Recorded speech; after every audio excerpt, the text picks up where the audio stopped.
चलिए बच्चों, आगे चलते हैं। फिर से एक बहुत बड़ा सा टॉपिक जिसको पढ़ने पढ़ाने में काफ़ी ज़्यादा समय लगता है। और इस चैप्टर के अंदर ऑब्वियस बात बड़ा फॉर्मूले खूब सारे हैं, कॉन्सेप्ट्स भी खूब सारे हैं, सवाल भी खूब सारे हैं और साथ ही साथ इसकी इम्पोर्टेंस भी खूब सारी है। ऐसा मान के चल लीजिए कि है ना, जेई एडवांस के अंदर मेरे ख्याल से सबसे ज़्यादा सवाल पूछे गए चैप्टर में से ये एक है। मेरे 3 चैप्टर ऐसे होते हैं जिसमें मेरे ख्याल से जेई एडवांस के अंदर सबसे ज़्यादा सवाल पूछ जाते हैं। एक आरबीडी, एक ऑप्टिक्स और तीसरा इलेक्ट्रोस्टैटिक्स। तो उस हिसाब से अगर देखें तो one of the most important topics में से एक है।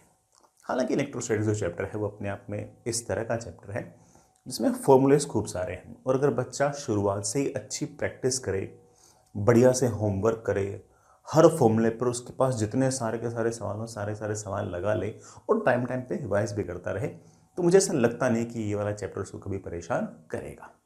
ठीक है। बाकी मुझे ऐसा लगता है कि ना आप लोग टाइम पर होमवर्क करते ही होंगे, होमवर्क में मक्कारी बिल्कुल भी नहीं चलेगी। ठीक है। बाकी सब चीज़ चलती है, ठीक है, लेकिन होमवर्क में मक्कारी बिल्कुल भी नहीं चलती। जो बच्चे प्रैक्टिस नहीं करते वो थोड़ा सा बाकी बच्चों के मुकाबले लैग कर जाते हैं और फिर वो उनमें उतनी वो फायर नहीं बचती। ठीक है। तो लगातार होमवर्क करते रहें। और इलेक्ट्रोस्टैटिक्स जैसे बड़े चैप्टर के अंदर तो सारी चीज़ें रिलेटेड होती हैं।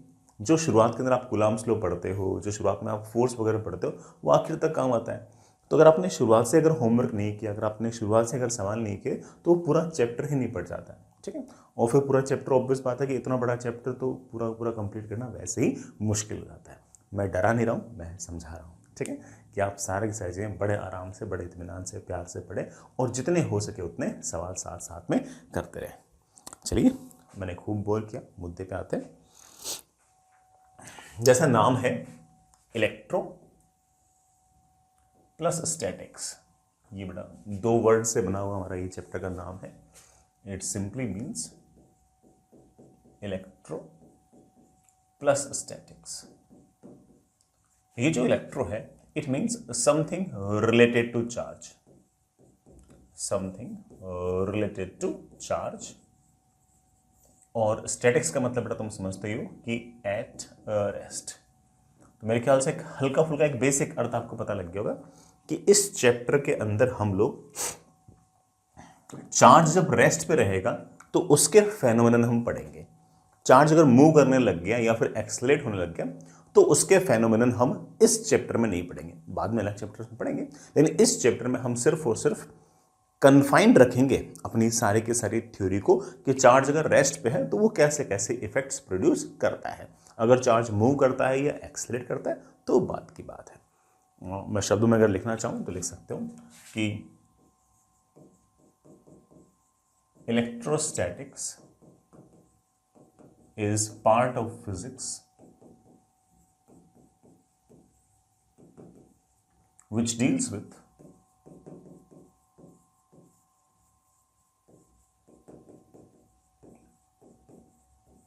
study of charge at rest। इस चैप्टर में हम सिर्फ और सिर्फ चार्ज जब रेस्ट पे तो उसके फेनोमेनन ही हम स्टडी करेंगे। बाद के अलग चैप्टर भी होंगे बट हम चार्ज को मूव भी करा लेंगे। ठीक है। अब मेन मुद्दा बड़ा ये है कि आखिर चार्ज क्या है। देखो यार, किसी भी मैटर की वो प्रॉपर्टी जिसके कारण वो मैटर, वो ऑब्जेक्ट अपने आस पड़ोस के रीजन के अंदर इलेक्ट्रिक और मैग्नेटिक प्रभाव, इफेक्ट क्रिएट कर सके, that property is known as charge. इसको मैं ऐसे भी कह सकता हूं कि चार्ज एक बॉडी की या फिर किसी मैटर की वो प्रॉपर्टी है जिसके कारण वो खुद इलेक्ट्रिक और मैग्नेटिक फोर्सेस को एक्सपीरियंस कर सकता है। तो कहने का अर्थ ये हो गया कि अगर ये पेन चार्ज्ड है तो ये अपने आस पड़ोस के रीजन के अंदर, आस पड़ोस के क्षेत्र के अंदर इलेक्ट्रिक और मैग्नेटिक इफेक्ट्स क्रिएट कर सकता है। साथ ही साथ ये खुद इलेक्ट्रिक और मैग्नेटिक फोर्सेस को एक्सपीरियंस कर सकता है। अगर ये पेन आपका अनचार्ज्ड हुआ, मतलब इसके पास अगर चार्ज नहीं हुआ, तो ना तो ये आस पड़ोस के रीजन के अंदर इलेक्ट्रिक और मैग्नेटिक इफेक्ट क्रिएट कर पाएगा, ना ही ये खुद इलेक्ट्रिक और मैग्नेटिक इफेक्ट्स को एक्सपीरियंस कर पाएगा। ठीक है। तो आप ऐसा कह सकते हो, charge is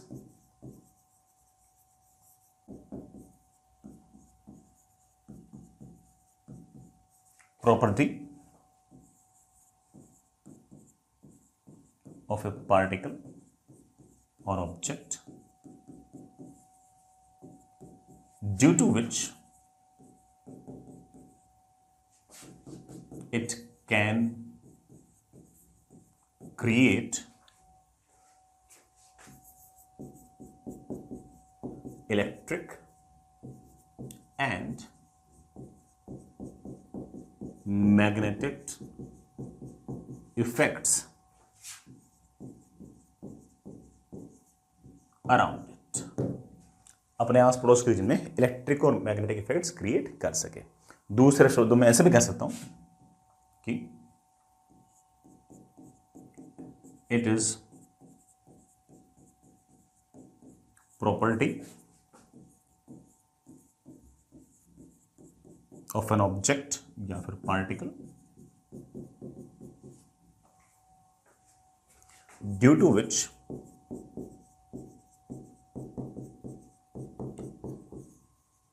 it can experience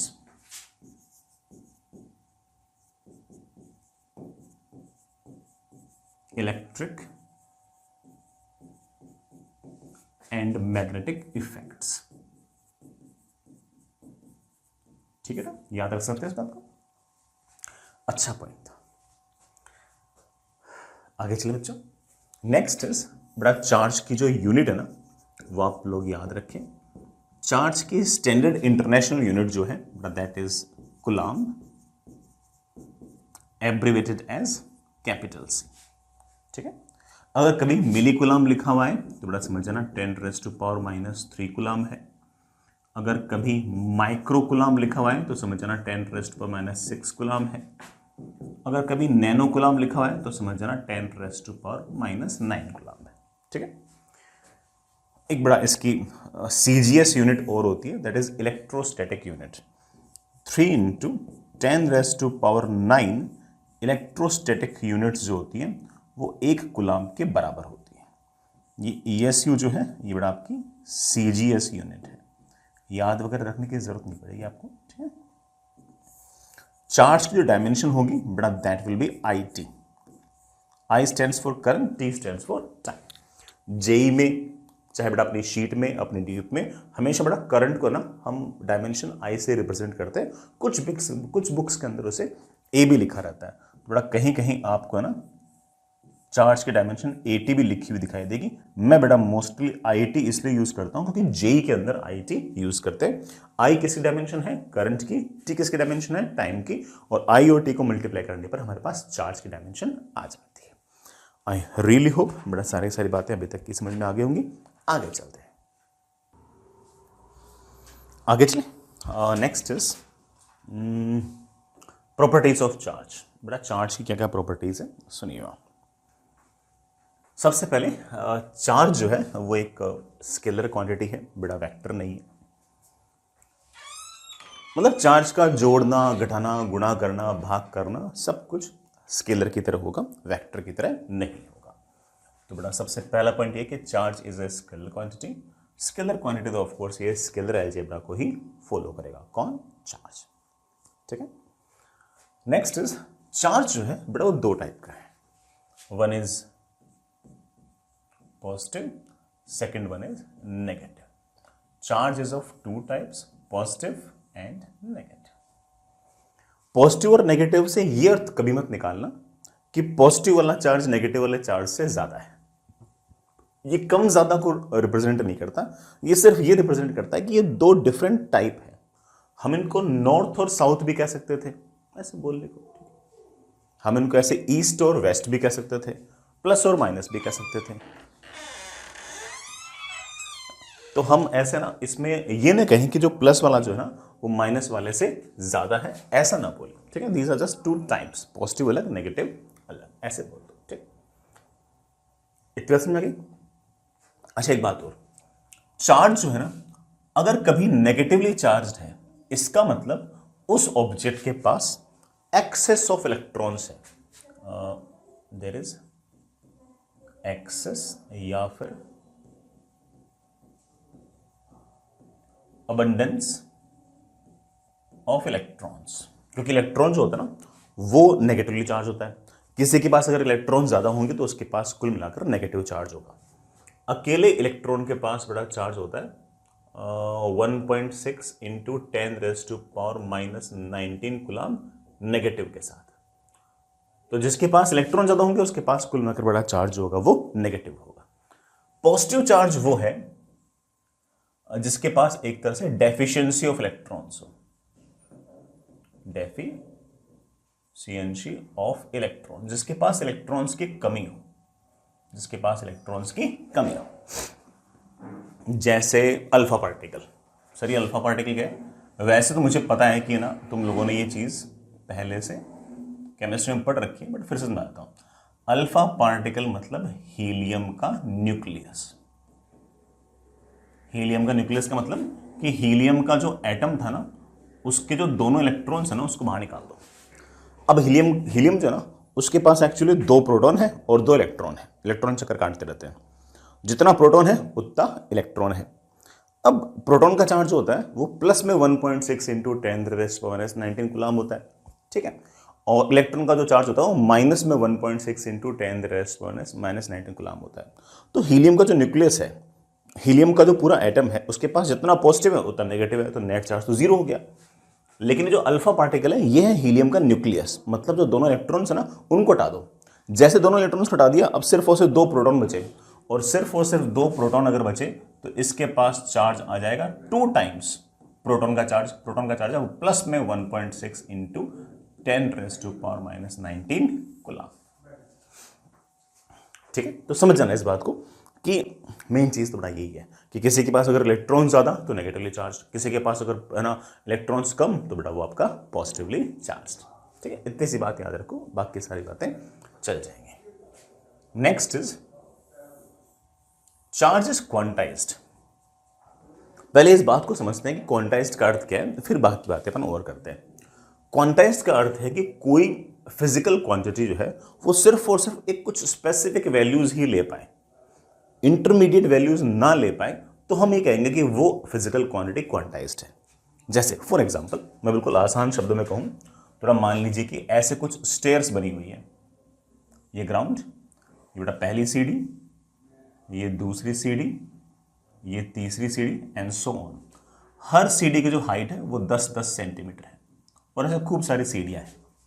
अब मान लीजिए कि कोई बॉल है, वो या तो यहां पड़ी है, या बड़ा यहां पड़ी है, ये बड़ा यहां पड़ी है, ये बड़ा यहां पड़ी है, या अगली सीढ़ी पड़ी है, समथिंग लाइक दैट। मैं आपसे पूछूं कि उस बॉल की हाइट क्या है, तो आप बोलोगे देखो सर सीधी सी बात है, या तो बॉल की हाइट 0 सेंटीमीटर है, या बॉल की हाइट 10 सेंटीमीटर, या तो बॉल यहां है या फिर यहां है, किसी सीढ़ी पर पड़ी है, ठीक है। या बॉल की हाइट 20 सेंटीमीटर है, या बॉल की हाइट 30 सेंटीमीटर है and so on. It means that कि बॉल की जो हाइट है ना वो ये सिर्फ और सिर्फ कुछ स्पेसिफिक वैल्यूज ही ले सकती है, इसकी बीच की वैल्यूज नहीं ले रही है। इसका मतलब हम कहेंगे कि उस बॉल की जो हाइट है वो क्वांटाइज्ड है, सिर्फ और सिर्फ ये स्पेसिफिक वैल्यूज ही ले पा रही है, इसलिए हम बोलेंगे जो बॉल है बड़ा उसकी हाइट क्वांटाइज्ड है। तो क्वांटाइज कर समझ गए कि सिर्फ और सिर्फ ये स्पेसिफिक वैल्यूज ही ले पाएगी, इस कारण से हम बोलते हैं कि ये चीज क्वांटाइज्ड है। तो सर चार्ज कैसे क्वांटाइज्ड हुआ? सुनना, मैं ऐसा बोल चुका कि अकेले इलेक्ट्रॉन के पास चार्ज होता है 1.6 इंटू 10⁻⁻19 कूलम नेगेटिव में, ठीक है। अब मान लो कि ये कोई ऑब्जेक्ट है, इसके पास प्रोटॉन्स के मुकाबले n इलेक्ट्रॉन्स जो हैं वो एक्सेस में, तो जितने प्रोटॉन्स और इलेक्ट्रॉन्स बराबर थे उनका चार्ज तो कैंसिल हो गया, लेकिन n इलेक्ट्रॉन अगर एक्स्ट्रा है तो इसके पास कुल मिलाकर चार्ज आ गया है n टाइम्स एक इलेक्ट्रॉन का चार्ज। एक इलेक्ट्रॉन का चार्ज है -1.6 इंटू 10⁻⁻19 कूलम। तो इसका मतलब इस बॉडी का जो चार्ज होगा वो हमेशा 1.6 इंटू 10⁻⁻19 कूलम का इंटीग्रल मल्टीपल ही होगा। ऐसा नहीं हो सकता कि इसके पास आधा इलेक्ट्रॉन एक्सेस में हो, 1.5 इलेक्ट्रॉन एक्सेस में हो। या तो इसके पास 1 इलेक्ट्रॉन ज्यादा होगा, या 2 ज्यादा होंगे, या 3 ज्यादा होंगे, या 50 ज्यादा होंगे, या 51 ज्यादा होंगे, इंटीग्रल मल्टीपल ऑफ ई ज्यादा होंगे। तो इसका जो चार्ज होगा वो इंटीग्रल मल्टीपल ऑफ ई ही रहेगा। इसी तरह से मान लीजिए कि मेरे पास कोई ऑब्जेक्ट है और इस ऑब्जेक्ट का इस ऑब्जेक्ट के पास n इलेक्ट्रॉन्स जो हैं उनकी डेफिशिएंसी है। उनकी डेफिशिएंसी का मतलब समझ गए कि बाकी इलेक्ट्रॉन्स और प्रोटॉन्स तो बराबर हैं, बस n इलेक्ट्रॉन्स कम है। किससे कम है? प्रोटॉन से। प्रोटॉन से n इलेक्ट्रॉन कम है, तो बाकी सारे तो कैंसिल हो गए, लेकिन वो जो n प्रोटॉन है उनके चार्ज को बैलेंस नहीं कर रहा, तो कुल मिलाकर इसका जो चार्ज आ जाएगा वो आ जाएगा n टाइम्स हर प्रोटॉन का चार्ज। हर प्रोटॉन का चार्ज होगा +1.6 इंटू 10⁻⁻19 कूलम। तो जिनके पास डेफिशिएंसी ऑफ इलेक्ट्रॉन्स होगा उनका चार्ज पॉजिटिव, जिनके पास एक्सेस ऑफ इलेक्ट्रॉन्स का चार्ज नेगेटिव। और जो भी चार्ज है वो हमेशा इस तरह से इंटीग्रल मल्टीपल ऑफ ई है। ठीक है, इंटीग्रल मल्टीपल से ना 1 टाइम्स 2 टाइम्स 3 टाइम्स या n टाइम्स, डिपेंडिंग ऑन कि कितने इलेक्ट्रॉन्स उसके पास एक्सेस में है या फिर कम है। थोड़ा चार्जेस क्वांटाइज का अर्थ ये हो गया कि कोई भी बॉडी का जो चार्ज होगा वो हमेशा n टाइम्स e होगा। n कैन बी पॉजिटिव और नेगेटिव। ठीक है, next is like point charges जो होंगे बड़ा वो एक दूसरे को रेपेल करेंगे। बड़ा लाइक पॉइंट चार्जेस जो होंगे वो एक दूसरे को रेपेल करेंगे। बड़ा मान लीजिए कि ये पॉइंट चार्ज पॉजिटिव, ये बड़ा पॉइंट चार्ज पॉजिटिव, ये हमेशा बड़ा एक दूसरे को ऐसे रेपेल करेंगे इलेक्ट्रोस्टैटिक फोर्स से। ये नेगेटिव चार्ज दोनों लाइक हैं, एक जैसे हैं, तो ये दोनों चार्जेस एक दूसरे को ऐसे रेपेल करेंगे। ठीक है, मैं दूसरा पॉइंट भी लिख दूं इसमें।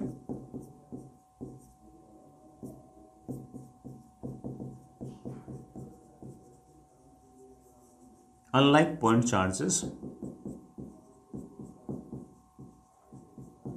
will attract, मतलब कि अगर ये बड़ा प्लस है और अगर ये माइनस है और ये दोनों पॉइंट चार्ज हैं तो दोनों एक दूसरे को इलेक्ट्रोस्टैटिक फोर्स से खींचेंगे। जो ये अट्रैक्शन और रिपल्शन है, जो फोर्स है यहां पर, उस फोर्स का बड़ा हम नाम निकाल सकते हैं, that is electrostatic force. That is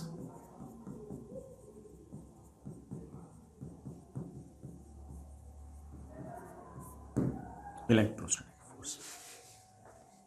ठीक है, next point is charge conservation. सिर्फ इतना सा फंड है कि किसी भी आइसोलेटेड सिस्टम का, बड़ा मान लीजिए कि ये कोई आइसोलेटेड सिस्टम है, इसमें बाहर से अंदर कुछ नहीं आ सकता, अंदर से बाहर कुछ नहीं जा सकता, तो इस सिस्टम का जो नेट चार्ज होगा वो हमेशा कंजर्व्ड होगा। बड़ा लिखना चाहो तो लिख सकते हो, net charge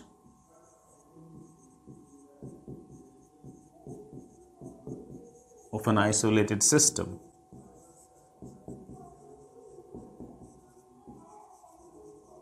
is always conserved। मैं ऐसा कह सकता हूं कि हम नेट चार्ज जो है ना वो ना तो क्रिएट कर सकते ना डिस्ट्रॉय कर सकते, वो बस जितना है ना उतना ही रहेगा। तो मैं इसी बात को दूसरे शब्दों में ऐसे कह सकता हूं कि net charge can neither be created nor destroyed। ठीक है ना, नेट चार्ज ना तो मैं क्रिएट कर सकता हूं ना ही मैं डिस्ट्रॉय कर सकता हूं। अब इसके कॉन्ट्रेरी एग्जांपल है ना बच्चा देने की कोशिश करेगा कि देखो सर, मैंने एक काम किया कि मैंने एक कंटेनर लिया, इस कंटेनर में पानी डाल दिया और मैंने सॉल्ट लिया। बड़ा कॉमन सॉल्ट तो NaCl है, NaCl इज न्यूट्रल। बच्चा बोलेगा देखो सर एक काम करते हैं कि इस सॉल्ट को जो ना वाटर के अंदर हम घोल देते हैं और इससे ना Na+ अलग और Cl- अलग। सो बहुत सारे Na+ आ गए, सो बहुत सारे Cl- आ गए। देखो सर मैंने कितना सारा पॉजिटिव चार्ज क्रिएट कर दिया। आप तो सर कह रहे थे कि मैं चार्ज क्रिएट नहीं कर सकता, बड़ा मैंने कहा कि नेट चार्ज क्रिएट नहीं कर सकते। जितना आपने पॉजिटिव चार्ज क्रिएट किया उतना ही बड़ा आपने नेगेटिव चार्ज क्रिएट कर दिया। जितने Na+ क्रिएट हुए होंगे उतने ही Cl- भी क्रिएट हुए होंगे, तो आप नेट चार्ज अभी भी क्रिएट नहीं कर पाए हो। ठीक है, जितना आप कभी भी किसी भी रिएक्शन के अंदर जितना आप चार्ज पॉजिटिव क्रिएट करोगे उतना आप नेगेटिव क्रिएट कर दोगे, या फिर किसी रिएक्शन के अंदर आप जितना पॉजिटिव चार्ज वैनिश कराओगे उतना ही नेगेटिव चार्ज वैनिश हो जाएगा। तो जो नेट चार्ज है सिस्टम का वो उतना का उतना ही रहेगा। ठीक है, आगे चलते हैं बेटा। एक्सट्रीमली इंपॉर्टेंट बड़ा 6th पॉइंट, अगर कोई चार्ज रेस्ट पे है तो वो अपने आस पड़ोस के रीजन के अंदर इलेक्ट्रिक इफेक्ट्स प्रोड्यूस करेगा और खुद इलेक्ट्रिक फोर्सेस को एक्सपीरियंस कर सकता है अगर आस पड़ोस में कोई दूसरी चार्ज्ड ऑब्जेक्ट है तो। ठीक है, तो इस बात को बड़ा लिखिए।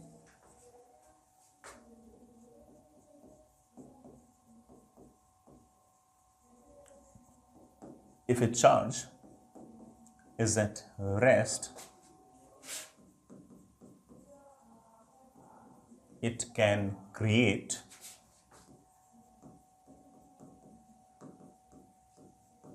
electric effects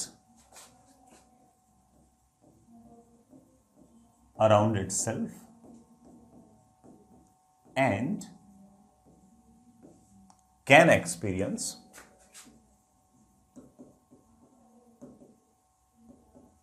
electric forces. तो जो चार्ज पार्टिकल आपका रेस्ट पे है वो इलेक्ट्रिक प्रभाव ही क्रिएट कर पाएगा और खुद इलेक्ट्रिक फोर्सेस ही एक्सपीरियंस कर पाएगा।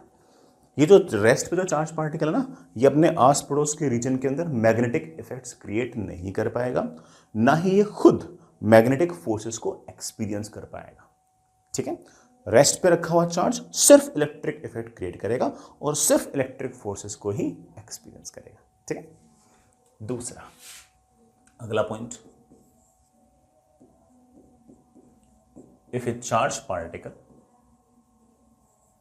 is moving with constant velocity, is moving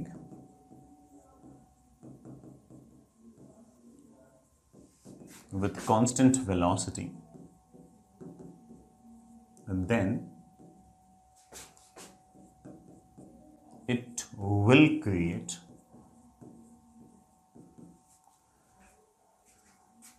electric and magnetic effects. बड़ा अगर चार्ज पार्टिकल कांस्टेंट वेलोसिटी से मूव कर रहे हैं तो इलेक्ट्रिक और मैग्नेटिक दोनों इफेक्ट क्रिएट करेगा और साथ ही साथ वो इलेक्ट्रिक और मैग्नेटिक फोर्सेस दोनों को ही एक्सपीरियंस कर सकता है। And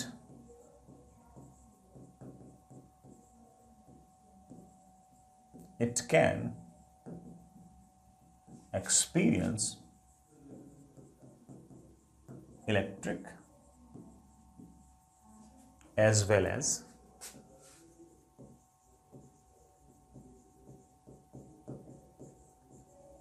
magnetic forces. ये electric as well as magnetic forces को एक्सपीरियंस कर सकता है। नेक्स्ट, अगर कोई चार्ज पार्टिकल वेरिएबल वेलोसिटी से मूव कर रहा है तो इलेक्ट्रिक और मैग्नेटिक इफेक्ट्स क्रिएट करने के साथ साथ इलेक्ट्रोमैग्नेटिक वेव्स भी एमिट करेगा। सर इलेक्ट्रोमैग्नेटिक वेव्स क्या है? बड़ा अपने जो लाइट है ना वो भी अपने आप में एक इलेक्ट्रोमैग्नेटिक वेव ही है और ये भी चार्ज पार्टिकल्स के ऑसिलेशन के कारण क्रिएट होती है। चार्ज पार्टिकल्स ऑसिलेट करते हैं तो उनकी वेलोसिटी लगातार चेंज होती है और उसके कारण इलेक्ट्रोमैग्नेटिक रेडिएशंस बाहर निकलती है। ठीक है, तो बड़ा एक लास्ट पॉइंट और है, that is if A charge particle is moving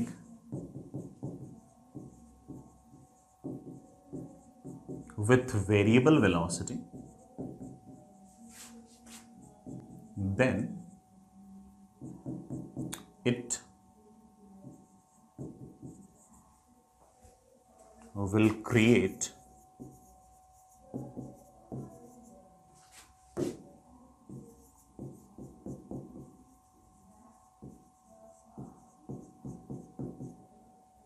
create की बजाय बड़ा मैं ऐसे लिख दूं एमिट, निकालेगी बड़ा अपने, it will emit electromagnetic waves बोल दो, बड़ा रेडिएशंस बोल दो, एक ही बात। हमारी पूरी की पूरी जो इलेक्ट्रोडायनेमिक्स है, मतलब इलेक्ट्रोस्टैटिक्स से लेकर जो आखिरी चैप्टर इलेक्ट्रोमैग्नेटिक वेव्स है, उसमें सारी की सारी जो कहानी है वो बड़ा लगभग इन 3 पॉइंट के इर्द गिर्द ही घूमती रहती है, जिसमें से ये वाला जो पॉइंट है कि तो हम अभी इसी चैप्टर में निपटा देंगे, बाकी ये दोनों पॉइंट भी कभी ना कभी हमें फेस करने पड़ेंगे, कर लेंगे, कोई खास ऐसा इशू है नहीं।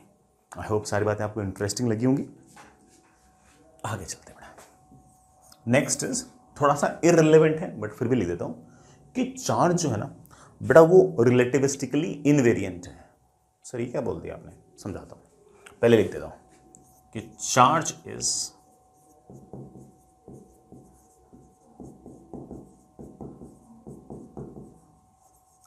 रिलेटिविस्टिकली इनवेरिएंट। ये तो मैंने इंग्लिश में लिख दिया, मैं इसकी हिंदी करता हूं कि चार्ज जो है ना वो चार्ज की वेलोसिटी पर डिपेंड नहीं करता।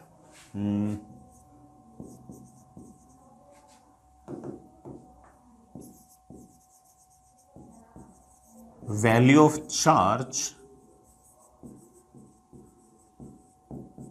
doesn't depend on its velocity। Sir ये तो कोई बहुत अच्छा सा पॉइंट नहीं लग रहा, क्यों लिखा रहा आपने? बट वो इसलिए लिखा रहा हूँ क्योंकि बहुत सारी चीज़ें ऐसी होती हैं जो वेलोसिटी पर डिपेंड करती हैं। जैसे हम रेस्ट मास अगर किसी ऑब्जेक्ट का अगर m नॉट है तो थ्योरी ऑफ रिलेटिविटी ये कहती है कि अगर वो ऑब्जेक्ट v वेलोसिटी से अगर मूव करता है तो उसका mass m not upon under of 1 minus v square upon c square हो जाता है। ठीक है, हालांकि हम मैकेनिक्स में इसका यूज़ नहीं करते क्योंकि मैकेनिक्स में बेटा जी जो मोस्टली ऑब्जेक्ट्स मूव कर रहे होते हैं उनकी वेलोसिटी सी के सामने नेग्लिजिबल ही रहती है, तो नीचे जो डिनोमिनेटर है वो लगभग 1 के आसपास ही रहता है, तो वो मास m नॉट ही रहता है मोस्टली। ठीक है, बट अगर मास अगर बहुत ज़्यादा तेज वेलोसिटी से अगर मूव कर रहा हो तो थोड़ा मास जो होगा वो वेलोसिटी पर डिपेंड करता है। लेकिन चार्ज के लिए इस तरह का कोई फॉर्मूला नहीं है। चार्ज के लिए ऐसा कोई फॉर्मूला नहीं कि Q is equals to Q not upon under of 1 minus v square upon c square. इस प्रकार का कोई फॉर्मूला है ही नहीं बेटा, मैंने क्रॉस लगा दिया, ऐसा कोई फॉर्मूला नहीं। ठीक है, हालांकि मैं जानता हूँ कि मतलब ये तो थोड़ा कन्फ्यूज करने वाला सा पॉइंट हो गया, अगर मैं ना बताता तब भी चल जाता, बट फिर कोई बच्चा कहता है सबने बुक में ऐसा पढ़ा है तो है ना, इसलिए मैंने लिख दिया है ना। अगर क्योंकि मैं इस पॉइंट को ना बोलता तो बच्चे बोलते हैं कि हाँ सर हाँ चार्ज तो वेलोसिटी पर डिपेंड नहीं करता, हम तो यही मानेंगे और क्या है, वो मानता यही। अब मैंने जानबूझ के बोला तो बच्चों को लग रहा हो कि अरे यार सर मास भी करता है क्या? बड़ा मास तो वेलोसिटी पर डिपेंड करता है, चार्ज वेलोसिटी पर डिपेंड नहीं करता। हालांकि मास जो वेलोसिटी पर डिपेंड करता है वो हमारे 11th-12th क्लास के सिलेबस में कभी यूज़ नहीं आता उस चीज़ का। ठीक है, बाकी हो सकता है कभी IIT जाओ तो वहाँ पर बड़ा काम आ जाए। आगे चले, चलिए नेक्स्ट इज बेटा जो मैटर है मतलब जो भी ऑब्जेक्ट है उसको हम प्राइमरली 2 पार्ट्स में डिवाइड कर सकते हैं, एक है नॉन कंडक्टर्स और दूसरा है कंडक्टर्स। हालांकि एक सेमी कंडक्टर और आता है वो कहीं बाद में देख लेंगे। ठीक है, सबसे पहले किसी भी ऑब्जेक्ट को बेटा मैं कंडक्टर कब कहता हूँ उसकी बात सुनना। कंडक्टर का जो प्राइम एग्जाम्पल मेरे पास है बेटा वो है मेटल्स। दुनिया भर के जितने मेटल्स हैं ना वो अच्छे कंडक्टर होते हैं। सर एक कंडक्टर का क्या अर्थ है? कंडक्टर्स जो हैं वो ऐसी ऑब्जेक्ट है जो इलेक्ट्रिसिटी को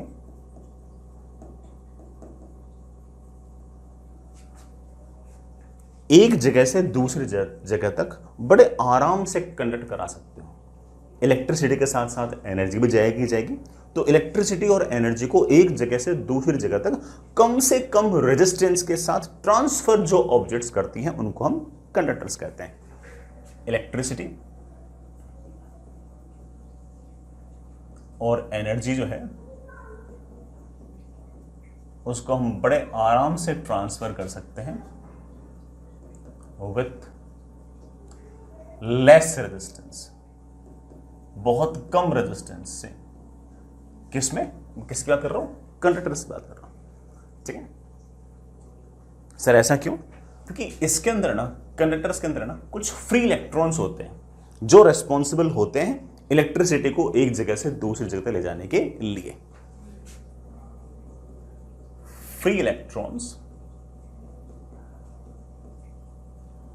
आर responsible for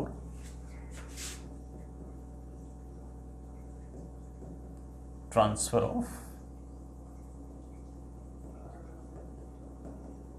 इलेक्ट्रिसिटी और एनर्जी। सर ये फ्री इलेक्ट्रॉन्स क्या है समझाता हूं। बेटा मान लीजिए कि जो कंडक्टर है ये रहा उसका न्यूक्लियस, ये तो हो गया न्यूक्लियस। उसके चारों तरफ बेटा ऐसे ना कुछ शेल्स होते हैं जिनके अंदर इलेक्ट्रॉन्स घूमते रहते हैं, घूमते रहते हैं, घूमते रहते हैं। ये सबसे बाहर वाला शेल है, इसको मैं एक तरीके से आउटर मोस्ट शेल बोल देता हूं, ठीक है। इसके अंदर भी इलेक्ट्रॉन्स जो होंगे ना, वो बेटा लगातार न्यूक्लियस के एट्रैक्टिव फोर्स के कारण लगातार चक्कर काट रहे हैं। आउटर मोस्ट शेल वाले जो इलेक्ट्रॉन्स हैं उनकी न्यूक्लियस से दूरी सबसे ज्यादा है, इस कारण से उन पर ये जो एट्रैक्शन फोर्स है वो सबसे कम है। इस कारण से क्या होता है कि ये जो सबसे आउटर मोस्ट इलेक्ट्रॉन्स होते हैं ये कंडक्टर्स के अंदर लूजली बाउंडेड होते हैं, बढ़ाइए, लूजली बाउंडेड होते हैं। सर लूजली बाउंडेड का मतलब क्या है बेटा? लूजली बाउंडेड का मतलब यह है कि अगर इन इलेक्ट्रॉन्स को हल्की फुल्की एनर्जी भी मिल गई, टेम्परेचर के कारण या किसी फोटोन के कारण, किसी कारण अगर मिल गई, तो ये इलेक्ट्रॉन जो है ये उठकर बाहर आ जाएगा। और ये इलेक्ट्रॉन जो है ये न्यूक्लियस के एट्रैक्टिव फोर्स को तोड़कर जैसे ही बाहर आ गया, तो हम ये कहते हैं कि अब ये जो इलेक्ट्रॉन है ये मस्ती कर रहा है, चिल मचा रहा है लैटिस के अंदर। लैटिस मतलब एक तरीके से समझ लो कि पूरे के पूरे कंडक्टर का एक तरीके से जो बाहर का जो स्पेस है ना वो है। अब क्या होगा कि ये जो इलेक्ट्रॉन बाहर निकला है इसका हम नाम निकाल देंगे फ्री इलेक्ट्रॉन, इसका हम नाम निकाल देंगे फ्री इलेक्ट्रॉन। ये जो इलेक्ट्रॉन अभी भी अंदर चक्कर काट रहे हैं इनका हम नाम निकाल देंगे बाउंडेड इलेक्ट्रॉन्स। ये जो बाउंडेड इलेक्ट्रॉन्स है ना, ये तो न्यूक्लियस के अराउंड चक्कर ही काटते रहेंगे, लेकिन ये जो इलेक्ट्रॉन न्यूक्लियस के एट्रैक्टिव फोर्स को तोड़कर बाहर आ गया, ये लैटिस के अंदर बड़े आराम से घूम फिर सकता है, उस कंडक्टर के अंदर बड़े आराम से घूम फिर सकता है, एक जगह से दूसरी जगह तक जा सकता है। और जब ये इलेक्ट्रॉन एक जगह से दूसरी जगह तक जाएगा तो अपने साथ इलेक्ट्रिसिटी लेकर आएगा, अपने साथ एनर्जी लेकर आएगा। These bounded electrons are not responsible for the transfer of heat or electricity or energy.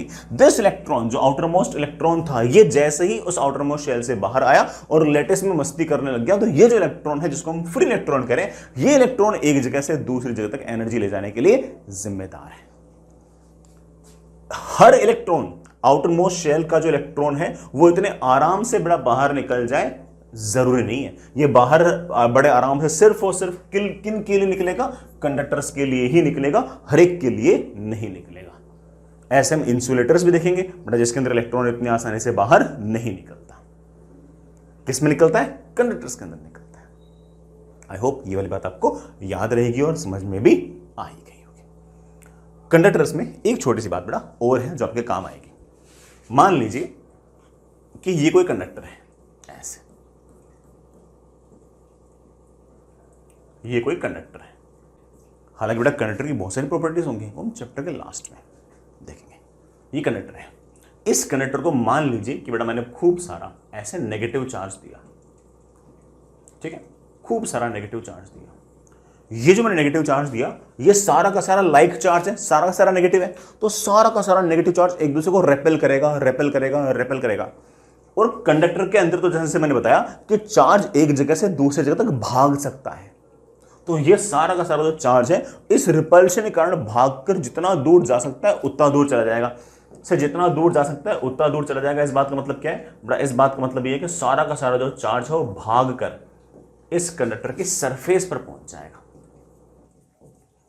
बड़ा कहां पर पहुंच जाएगा? सरफेस पर पहुंच जाएगा। तो कंडक्टर को आप जो भी चार्ज दोगे ना वो भागकर सरफेस पर पहुंच जाएगा। कंडक्टर में क्यों सरफेस पर पहुंच जाएगा? क्योंकि यहां पर चार्ज भाग सकता है, यहां पर कंडक्टर के पास भागने की छूट है, भागने की उसके पास एक तरीके से लिबर्टी है। हो सकता है कि इंसुलेटर्स के पास ये भागने की लिबर्टी ना हो। सारा का सारा चार्ज शुरुआत में बल्क में था, लेकिन सारा सारा चार्ज रेपेल किया और ये कंडक्टर है, और कंडक्टर का चार्ज भाग सकता है, तो भाग के कहां चला जाएगा? जितना दूर जा सकता है उतना दूर चला जाएगा, क्योंकि सारे सारे चार्ज पार्टिकल्स एक दूसरे को रेपेल करते हैं। तो इसका मतलब कंडक्टर को आप जो भी चार्ज दोगे वो सारा सारा बड़ा भाग कर कहां चला जाएगा? सरफेस पे चला जाएगा। हो सकता है कि बड़ा ये वाला पॉइंट हमारे कभी ना कभी आगे जाके काम आए, ठीक है, कोई बात नहीं, अपन बचा देंगे, कोई दिक्कत नहीं। आई होप इट्स ओके, काम चल जाएगा। Charge provided to conductor will reside on the surface. जो भी चार्ज आप दोगे बड़ा वो हमेशा कहां जाएगा? सरफेस पे जाएगा। I hope it's okay. बिल्कुल बेटा उनका उल्टा, they are known as non conductors या फिर बेटा इंसुलेटर्स। यह बेटा एक वर्ड और यूज होता है इसके लिए, दैट इज डाइलेक्ट्रिक्स। इनके पास कोई फ्री इलेक्ट्रॉन्स नहीं होते, they have no free electrons. Sir क्यों नहीं होते बेटा? इसलिए कि अगर मान लीजिए कि आपके पास ये न्यूक्लियस है और उसके चारों तरफ ये इलेक्ट्रॉन्स मस्ती कर रहे हैं, ये इलेक्ट्रॉन्स मस्ती कर रहे हैं, ये इलेक्ट्रॉन्स मस्ती कर रहे हैं, ये इलेक्ट्रॉन्स मस्ती कर रहे हैं, तो जो इंसुलेटर्स होते हैं उसके आउटर मोस्ट जो शेल में जो इलेक्ट्रॉन है ना, उसको बाहर निकालने के लिए हाई एनर्जी चाहिए, बहुत बहुत ज्यादा एनर्जी चाहिए। कंडक्टर ने इस इलेक्ट्रॉन को निकालने के लिए ज्यादा एनर्जी नहीं चाहिए थी, इसको बाहर निकालने के लिए बहुत एनर्जी चाहिए। हो सकता है कि आपके पास वो बहुत ज्यादा एनर्जी ना हो और ये जो इलेक्ट्रॉन है ये ऐसे ही अंदर चक्कर काटता रहे, और अगर ये अंदर ऐसे ही चार चक्कर काटता रहेगा तो मैं ये बोलूंगा कि ये जो इलेक्ट्रॉन है टाइटली बाउंडेड है। क्या है बेटा? टाइटली बाउंडेड है, बाहर निकला ही नहीं, लेटेस में गया ही नहीं। और अगर वो इलेक्ट्रॉन अगर लेटेस में नहीं गया तो वो एक जगह से दूसरी जगह तक हीट और इलेक्ट्रिसिटी को ट्रांसफर करने में रेस्पॉन्सिबल होगा ही नहीं। और इसलिए हम ऐसा कहेंगे कि जो भी हमारे नॉन कंडक्टर्स हैं, इंसुलेटर्स हैं, these are in general bad conductors of heat and electricity. Heat और इलेक्ट्रिसिटी के बेटा बैड कंडक्टर्स होंगे, ठीक है। आई होप बेटा ये बात याद रहेगी।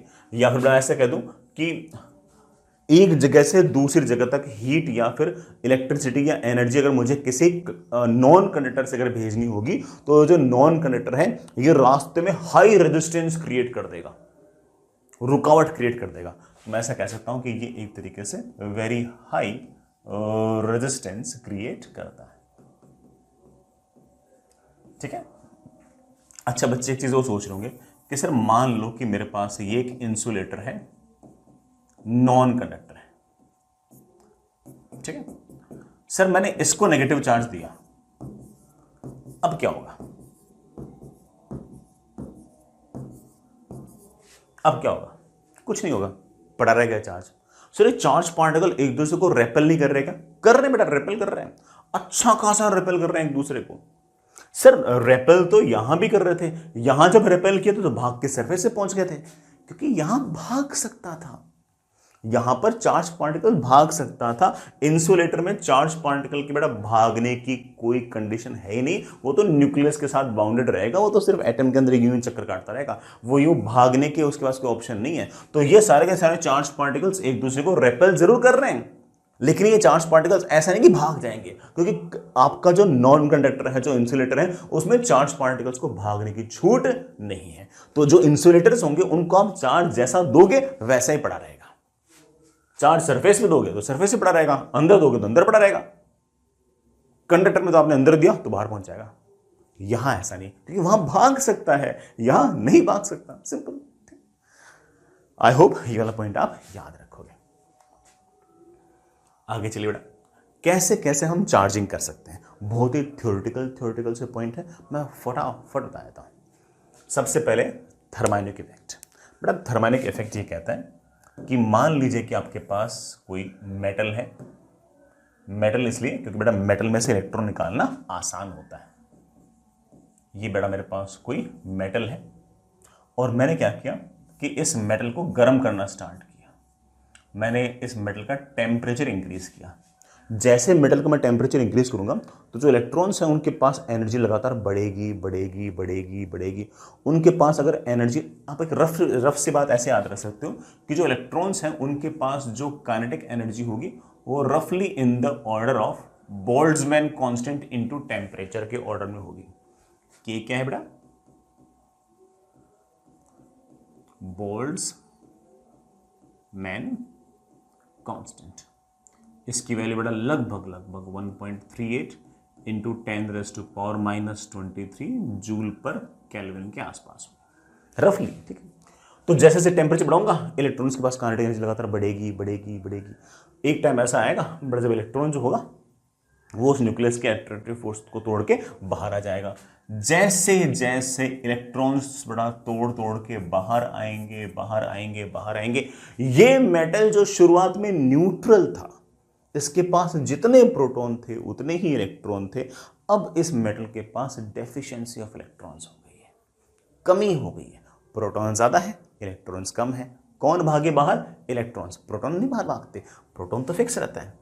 प्रोटॉन तो वो न्यूक्लियस के अंदर होता है, वो फिक्स होता है। भागता कौन है? इलेक्ट्रॉन। वो इलेक्ट्रॉन्स भागते गए भागते गए भागते गए, तो कुल मिलाकर हमारा जो मेटल है बेटा वो क्या हो जाएगा? पॉजिटिवली चार्ज हो जाएगा। ये हमारा positive charge. I hope it will work for you. अब कोई बच्चा कहता है कि सर इस इलेक्ट्रॉन को बाहर निकालने का कोई और तरीका हो सकता है क्या? बेटा बिल्कुल हो सकता है। दूसरा देखना, that is photo electric effect. हो सकता है आपने कभी न कभी केमिस्ट्री के अंदर पढ़ा हो। फिर से एक मेटल लीजिए, ठीक है। मेटल इसलिए कि मेटल में से इलेक्ट्रॉन निकालना आसान है। जैसे मैंने आपको बताया कि मेटल जो होते हैं कंडक्टर्स होते हैं, कंडक्टर में इलेक्ट्रॉन निकालना आसान होता है। और इस मेटल पर आप ना कोई इलेक्ट्रोमैग्नेटिक वेव गिराइए या लाइट गिराइए। लाइट का जो अकेला फोटोन होता है बेटा, उसके पास एनर्जी होती है h इंटू एफ। एच है प्लैंक्स कांस्टेंट, एफ है बेटा फ्रीक्वेंसी, या फिर h c by lambda. Lambda बेटा वेवलेंथ। जो लाइट आप गिरा रहे हो उसकी फ्रीक्वेंसी होनी चाहिए ज्यादा से ज्यादा, वेवलेंथ होनी चाहिए कम से कम। वेवलेंथ कम से कम, फ्रीक्वेंसी ज्यादा से ज्यादा, तो फोटोन के पास एनर्जी होगी ज्यादा से ज्यादा। फोटोन के पास एनर्जी होगी अगर ज्यादा से ज्यादा, तो इस ज्यादा एनर्जी वाले फोटोन को अगर मेटल की सरफेस पर पड़ा हुआ कोई इलेक्ट्रॉन अगर एब्जॉर्ब करता है, तो उस एनर्जी को पाकर ये इलेक्ट्रॉन जो है वो मेटल के एट्रैक्टिव फोर्स को तोड़कर बाहर निकल सकता है। ये जो इलेक्ट्रॉन बाहर निकला है इसको हम फोटो इलेक्ट्रॉन बोल देंगे। खैर इसका नाम मेरे लिए इतना इंपॉर्टेंट नहीं है, मेरे लिए इंपॉर्टेंट ये है कि ये मेटल जो शुरुआत में न्यूट्रल था, इसके पास जितने प्रोटॉन थे उतने इलेक्ट्रॉन थे। अब जैसे जैसे इसमें से इलेक्ट्रॉन्स लगातार निकलते गए निकलते गए निकलते गए, इसका पॉजिटिव चार्ज जो है वो लगातार बढ़ता गया। मतलब वैसे बढ़ता गया रिलेटिवली। भाई मान लो कि पहले n नंबर ऑफ प्रोटॉन थे और n नंबर ऑफ इलेक्ट्रॉन थे। अब मान लो कि 5 इलेक्ट्रॉन भाग गए, तो अब n-5 नंबर ऑफ इलेक्ट्रॉन्स हैं और n नंबर ऑफ प्रोटॉन्स हैं, तो 5 प्रोटॉन ज्यादा है ना, तो इसका चार्ज हो जाएगा 5 टाइम्स प्रोटॉन का चार्ज 1.6 इंटू 10⁻⁻⁹ कूलम। मैं तो ये बोलना चाहता हूँ। तो जैसे जैसे इलेक्ट्रॉन्स लगातार बाहर निकलते गए निकलते गए निकलते गए, मेटल जो है वो हमारा लगातार पॉजिटिवली चार्ज होता गया होता गया होता गया। I hope you get the point. चलिए बच्चों आगे नेक्स्ट इज फील्ड एमिशन। ऐसी छोटी सी बात है, कोई बहुत हाई फाई बात नहीं है। बेटा मान लीजिए कि मेरे पास ये कोई मेटल, सर अगेन मेटल, हाँ बेटा मेटल, जस्ट बिकॉज कि मेटल में से इलेक्ट्रॉन निकालना आसान है। इस मेटल के पास में ना एक दूसरी बड़ी सी चार्ज बॉडी ले आओ जिसके पास बहुत सारा चार्ज हो, बहुत सारा चार्ज हो, ठीक है, बहुत सारा चार्ज। ऐसे प्लेट ले आए और उसको बिल्कुल बिल्कुल बिल्कुल बिल्कुल नजदीक ले आओ, तो ये जो पॉजिटिव चार्ज होगा ना, ये इस मेटल के जो फ्री इलेक्ट्रॉन्स हैं उनको अपनी तरफ खींचेगा, ऐसे उनको अपनी तरफ खींचेगा। तो ऐसा हो सकता है कि इस पॉजिटिव चार्ज के कारण ये इलेक्ट्रॉन जो है, सर मेटल में इलेक्ट्रॉन्स इस तरफ आ जाएंगे, हाँ आ जाएंगे, मेटल्स में हो जाता है ऐसा, ठीक है। इलेक्ट्रॉन्स यूं आ गए यूं आ गए यूं, हो सकता है कि इलेक्ट्रॉन्स जो हो वैसे बाहर आ जाए। जैसे इलेक्ट्रॉन्स यूं बाहर आएंगे, हमारा जो मेटल होगा बेटा वो क्या हो जाएगा?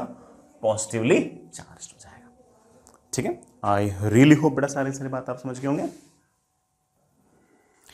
ठीक है बेटा, एक और है दैट इज फ्रिक्शन। मान लीजिए कि आपने ग्लास लिया और सिल्क लिया, ऐसे एग्जांपल के लिए, और आपने ग्लास और सिल्क को ऐसे अच्छे से रब किया, बढ़िया से, ऐसे फ्रिक्शन आया उनके बीच में। उस फ्रिक्शन के कारण हीट आई और इस कारण से दोनों के बीच में इलेक्ट्रॉन का आदान प्रदान हो सकता है। एक जना इलेक्ट्रॉन देगा, दूसरा जना इलेक्ट्रॉन लेगा।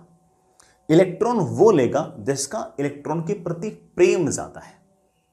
इलेक्ट्रॉन के प्रति जो प्रेम है उसको हम लोग केमिस्ट्री के अंदर शायद इलेक्ट्रॉन एफिनिटी कहते हैं।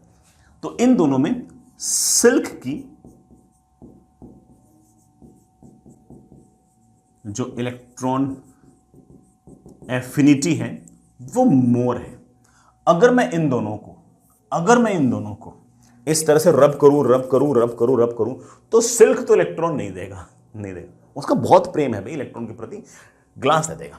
और ग्लास में से कुछ इलेक्ट्रॉन्स चल के फ्रिक्शन के कारण बड़ा चल के ग्लास से बड़ा निकल के आपके सिल्क में आ जाएंगे, और ये रहा बड़ा आपका ग्लास जो है वो इलेक्ट्रॉन्स निकाल देगा, और जो सिल्क है उसके पास इलेक्ट्रॉन्स आ जाएंगे, इससे इलेक्ट्रॉन्स निकल जाएंगे। अगर दोनों के दोनों शुरुआत में अगर न्यूट्रल थे, अब दोनों चार्ज हो गए, अगर 3 इलेक्ट्रॉन भी इसके पास अगर आ गए तो इसका चार्ज तो हो गया 3 टाइम्स 1.6 इंटू 10⁻⁻⁹ कूलम नेगेटिव में, और इसका चार्ज होगा 3 इंटू 1.6 इंटू 10⁻⁻⁹ कूलम पॉजिटिव में, दोनों चार्ज। ठीक है, लेकिन कभी भी ऐसा मत करना कि सिल्क को सिल्क से रब कर दिया, फिर कौन इलेक्ट्रॉन देगा? जो दो चीज रब कर रहे हो उसमें से दोनों अलग अलग होनी चाहिए, जिससे पता लगे कि हाँ यार इसका इलेक्ट्रॉन के प्रति प्रेम ज्यादा है, इसका इलेक्ट्रॉन के प्रति प्रेम कम है, मतलब एफिनिटी कम है, तो जिसका प्रेम कम होगा वो इलेक्ट्रॉन दे देगा। Next is bike conduction. Simple सा ही फंडा बेटा, सुनना, मैं इसको 2 डायग्राम के थ्रू समझाता हूं। मान लीजिए कि मेरे पास इस तरह से बड़ा कोई मेटल का स्फीयर है, और मैंने इसको ऐसे खूब सारा चार्ज दे रखा है, इसको सारा चार्ज बड़ा कहां पर है? सरफेस पे। मेरे पास बड़ा दूसरा चार्ज है ऐसे, दूसरा स्फीयर है ऐसे। ठीक है, दूसरा स्फीयर जो है वो इस तरह से न्यूट्रल है, दोनों के दोनों कंडक्टिंग स्फीयर है, दोनों के दोनों जो है वो कंडक्टिंग स्फीयर्स। मैंने क्या किया कि दोनों स्फीयर्स को टच करा दिया।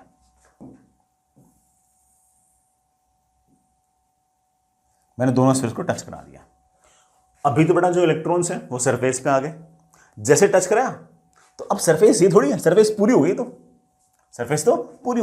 तो ऐसे यूं हो जाएगा, कुछ चार्ज इसके सरफेस पे, कुछ चार्ज इसके सरफेस पे। भाई पहले तो एक ही मेटल था, अब दोनों मिलके एक मेटल हो गए, तो सारा चार्ज जितना दूर जा सकता हूं तो दूर चला जाएगा, तो बड़ा कुछ चार्ज इसके सरफेस पे। अब दोनों को दूर कर दो, जैसे आप दोनों को दूर कर दोगे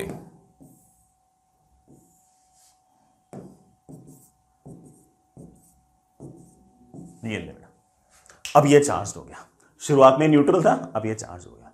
लेकिन ध्यान रखना, इसके पास जो चार्ज आया वो इससे आया है, इसका उतना ही कम हो गया, उसका उतना बढ़ गया। आई रियली होप समझ गए इस बात को। मैं एक बात और बोलूंगा, अगर दोनों metal exactly same shape size geometry के हैं तो चार्ज को आधा आधा बांट लेंगे। मतलब ये स्फीयर अगर 10 सेंटीमीटर रेडियस का है और ये वाला स्फीयर भी अगर 10 सेंटीमीटर रेडियस का है, तो जैसे टच करूंगा ना सारा चार्ज आधा आधा बढ़ जाएगा। मतलब अगर 5 कूलम चार्ज इसके पास है तो 2.5 कूलम इसके पास, 2.5 कूलम इसके पास, ऐसा जाएगा। तो दोनों स्फीयर अगर exactly same shape size geometry के हैं तो चार्ज को आधा आधा बांट लेंगे, बराबर बांट लेंगे। हालांकि इस बात को हम आगे जाए कभी ना कभी प्रूव भी करेंगे, बट बाय सिमेट्री भी तुम इस बात को समझ सकते हो कि हाँ बराबर ही होना चाहिए। किसी के पास ज्यादा क्यों होगा, क्या कारण है? ज्यादा होने का कोई कारण नहीं, इसका मतलब क्या है? बराबर ही होंगे। If these conductors are of exact same shape, size, geometry, then they will distribute charge equally। बड़ा दोनों स्फीयर जो है वो बड़ा बराबर चार्ज बांट लेंगे। हालांकि मैं बाद में कभी न कभी जाके प्रूव कर दूंगा कि अगर मान लो एक बड़ा हुआ और एक छोटा हुआ ना, तो बड़ा वाला स्फीयर ज्यादा चार्ज ले जाएगा, छोटा वाला चार्ज छोटा वाला स्फीयर कम चार्ज लेकर जाएगा, बराबर शेप के हैं तो बराबर लेकर जाएंगे। ठीक है, इतना याद रख लो, अपना एक बार तो काम चल जाएगा।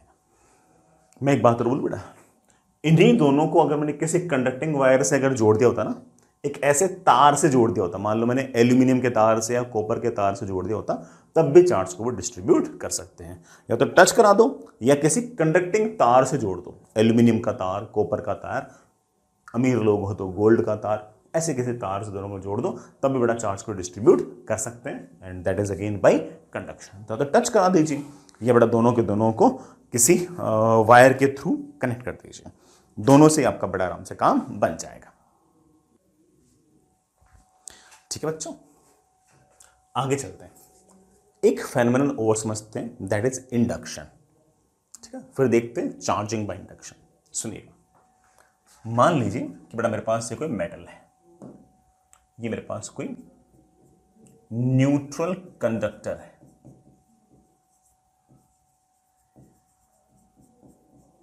ठीक है, न्यूट्रल कंडक्टर, नेट चार्ज इसके पास 0 है, हालांकि इसके पास फ्री इलेक्ट्रॉन्स हैं, लेकिन जितना चार्ज नेगेटिव है उतना चार्ज पॉजिटिव है। अब मैंने क्या किया कि इस न्यूट्रल कंडक्टर के पास में एक पॉजिटिव चार्ज लेकर बैठ गया, तो फिर इससे क्या होगा, ये जो प्लस क्यू चार्ज होगा ये इस न्यूट्रल कंडक्टर के फ्री इलेक्ट्रॉन्स को अपनी तरफ खींचेगा, क्योंकि पॉजिटिव चार्ज नेगेटिव चार्ज को अट्रैक्ट करता है, और वो नेगेटिव चार्ज भाग कर इधर आ जाएंगे। तो इधर वाले सरफेस पर ऐसे नेगेटिव चार्ज यूं आ जाएगा। ऑब्वियस बात है, इधर इस रीजन के अंदर आपके पास एक तरीके से एक्सेस ऑफ इलेक्ट्रॉन्स हो गए हैं।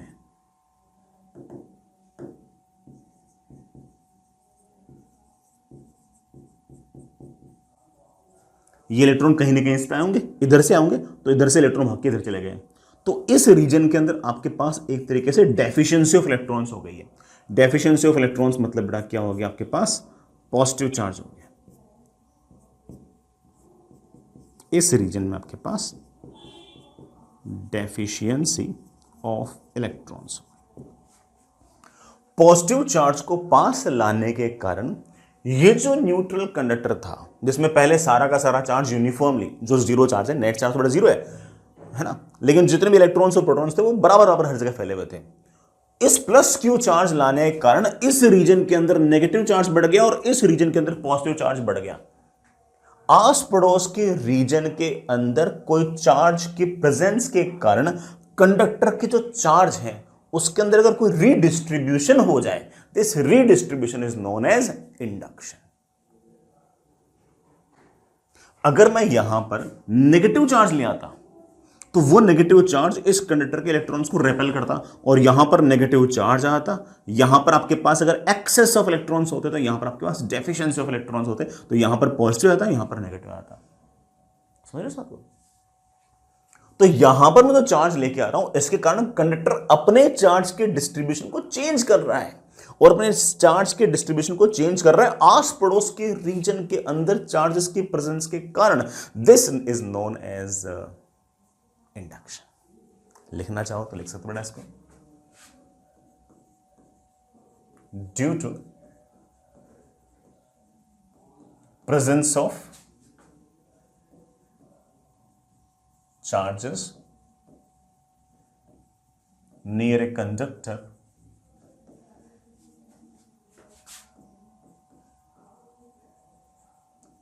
charge on conductor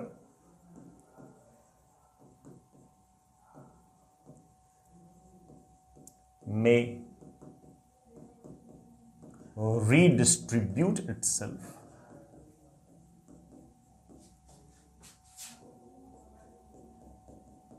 this phenomenon is known as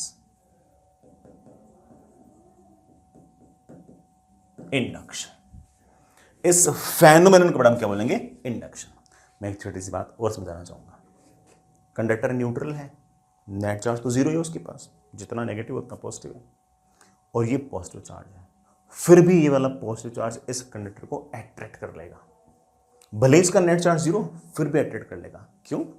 क्योंकि ये वाला प्लस क्यू चार्ज जो है ना, वो इस माइनस क्यू चार्ज को ऐसे खींचेगा अपनी तरफ F1 से। ये जो प्लस क्यू चार्ज होगा ये इस पॉजिटिव चार्ज को रेपेल करेगा F2 से इधर। ये दोनों नजदीक हैं इसलिए F1 बड़ा होगा, ये दोनों ऑन एन एवरेज दूर हैं इसलिए F2 छोटा होगा। तो कुल मिलाकर इस कंडक्टर पर नेट फोर्स जो आ जाएगा वो इधर आ जाएगा। It may sound interesting to you कि भले ही कंडक्टर न्यूट्रल हो, लेकिन अगर उसके आस पड़ोस में अगर कोई चार्ज पार्टिकल आ गया तो ये चार्ज पार्टिकल इस कंडक्टर पर इस तरह से चार्ज रीडिस्ट्रीब्यूट कर देगा कि दोनों के बीच में अट्रैक्टिव फोर्स आ जाएगा, भले ही आपका कंडक्टर न्यूट्रल हो। चलो मैं एक छोटा सा एग्जांपल और करके दिखाता हूं। जैसे मान लीजिए कि आपके पास सिचुएशन बड़ा ऐसी है कि ये मेरे पास कोई कंडक्टर है, ठीक है, और इस न्यूट्रल है, लेट्स से बड़ा ये कंडक्टर मेरा न्यूट्रल है। न्यूट्रल का अर्थ ये नहीं कि इसके पास फ्री इलेक्ट्रॉन्स नहीं है, फ्री इलेक्ट्रॉन्स है लेकिन जितना चार्ज नेगेटिव उतना चार्ज पॉजिटिव, खत्म, फिनिश, जीरो। इसके पास में मैं कोई नेगेटिव चार्ज लेके आया, माइनस क्यू लेके आया। ये जो नेगेटिव चार्ज होगा ये क्या करेगा कि इस कंडक्टर के इलेक्ट्रॉन्स को खींचेगा, खींचेगा तो सब कोई, लेकिन बाउंडेड इलेक्ट्रॉन्स तो आएंगे नहीं। कौन आएंगे? Free electrons. तो फ्री इलेक्ट्रॉन्स भागे भागे भागे भागे भागे भागे इधर आएंगे। इस रीजन के अंदर आपके पास अगर एक्सेस ऑफ इलेक्ट्रॉन्स हो गए तो कहीं ना कहीं से तो आए होंगे। आप बोलेंगे हाँ सर, सॉरी मैंने बड़ा उल्टा बोल दिया, मेरी बहुत बड़ी गलती, माफी। ये नेगेटिव चार्ज जो होगा वो, बेटा नेगेटिव नेगेटिव तो रेपेल करेंगे ना, ये नेगेटिव चार्ज जो होगा वो इस न्यूट्रल कंडक्टर के इलेक्ट्रॉन्स को रेपेल करेगा। नेगेटिव नेगेटिव तो रेपेल करते ना। बाउंडेड इलेक्ट्रॉन्स जो होंगे वो भागेंगे नहीं, लेकिन फ्री इलेक्ट्रॉन्स तो भागेंगे। फ्री इलेक्ट्रॉन्स भागकर जितना दूर जा सकते हैं उतना दूर चले जाएंगे। अब इतना ही दूर जा सकते हैं और तो कोई इधर है ही नहीं, हवा है ना, फिर तो उधर। इधर अगर आपके पास एक्सेस ऑफ इलेक्ट्रॉन्स है तो यहां पर आपके पास डेफिशिएंसी ऑफ इलेक्ट्रॉन्स है। ये जो रीडिस्ट्रीब्यूशन ऑफ चार्ज है due to presence of charge nearby this conductor is known as induction. ये वाला जो नेगेटिव चार्ज होगा ये इस पॉजिटिव चार्ज को अपनी तरफ अट्रैक्ट करेगा किसी न किसी फोर्स F1 से। ये नेगेटिव चार्ज को रेपेल करेगा अपने से दूर, लेकिन ये दूर है इसलिए F2 छोटा है, ये नजदीक है इसलिए F1 बड़ा है। F1 बड़ा है, F2 छोटा है, तो अट्रैक्टिव फोर्स बड़ा है, रिपल्शन छोटा है, तो कुल मिलाकर नेट फोर्स इधर की तरफ आ। तो क्या ये नेगेटिव चार्ज न्यूट्रल इस मेटेलिक बॉल को अट्रैक्ट कर सकता है? हाँ कर सकता है। और इसी बहाने बेटा हम एक तरह से इंडक्शन वाले फेनोमेनन को और बेटर तरीके से समझ भी गए। ठीक है, आगे चलते हैं। ठीक है बच्चों, आगे चलें। नेक्स्ट इज, हमने ये समझा कि इंडक्शन क्या है। अब हम ये देखते हैं कि चार्जिंग बाय इंडक्शन क्या है, कि हम इंडक्शन से चार्ज कैसे कर सकते हैं। बहुत ही इंटरेस्टिंग सा है, सुनिएगा। मान लीजिए प्यारे बच्चों कि आपके पास ये दो स्फीयर है, ये मेरे पास दो मेटेलिक स्फीयर है, दो मेटेलिक मेटेलिक मतलब कंडक्टर हो गए, न्यूट्रल स्फीयर्स। बेटा न्यूट्रल का मतलब हो गया कि दोनों के पास ही नेट चार्ज 0 0 है। ठीक है, अब मैंने क्या किया, सुनो, मैंने ये रहा आपका पहला स्फीयर, ये रहा आपका दूसरा स्फीयर। मैंने क्या किया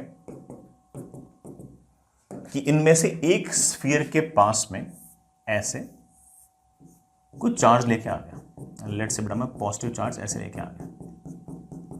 जैसे मैं पॉजिटिव चार्ज लेके आया, ये वाला पॉजिटिव चार्ज इन स्फीयर्स की जो आपस में कनेक्टेड हैं उनके फ्री इलेक्ट्रॉन्स को अपनी तरफ खींचेंगे।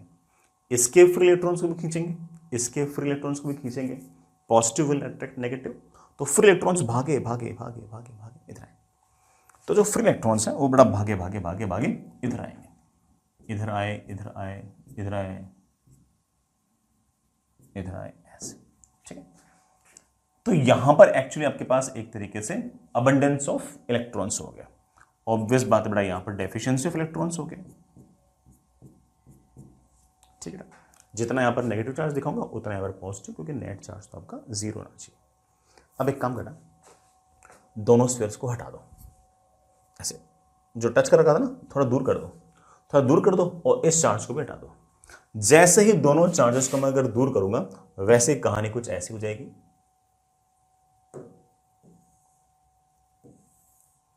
वैसे बड़ा कहानी कुछ ऐसी हो जाएगी कि इसके पास चार्ज आ जाएगा बेटा पॉजिटिव,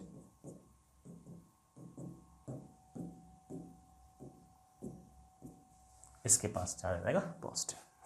तो दोनों को टच कर रखा था, हटाया, और इस प्लस वाले चार्ज को भी अब दूर ले गए। इसके पास नेगेटिव आ गया, इसके पास पॉजिटिव आ गया, दोनों चार्ज हो गए। शुरुआत में दोनों ही न्यूट्रल थे, अब दोनों ही चार्ज हो गए। अच्छा, एक बात ध्यान रखना, इसके पास जितना पॉजिटिव आएगा इसके पास उतना नेगेटिव आएगा, क्योंकि नेट चार्ज तब भी आपका कितना होना चाहिए, 0 होना चाहिए। ठीक है, आई रियली होप कि बेटा सारी सारी कहानी आपको बड़े आराम से समझ में आ गई होगी।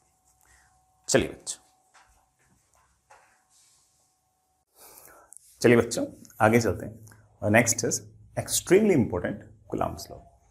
कूलम्ब्स लॉ हमें किसी भी दो पॉइंट चार्जेस के बीच जो इलेक्ट्रोस्टैटिक फोर्स है उसकी वैल्यू बताता है। इसका जो फॉर्मूला है हमें ये बताएगा कि दो पॉइंट चार्जेस जो है वो एक दूसरे को कितने फोर्स से अट्रैक्ट या रेपेल करेंगे। हालांकि इस बात को हम पहले से याद कर चुके हैं कि लाइक चार्जेस रेपेल करेंगे और अनलाइक चार्जेस अट्रैक्ट करेंगे, लेकिन वो अट्रैक्शन और रिपल्शन का फोर्स कितना ज़्यादा होगा वो हम कूलम्ब्स लॉ से देखते हैं। बेटा सबसे पहली बात, ये जो कूलम्ब्स लॉ है ये अपने आप में एक एक्सपेरिमेंटल लॉ है, मैं इसको प्रूव नहीं कर सकता।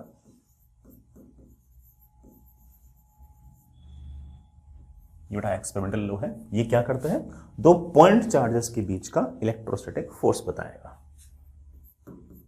It tells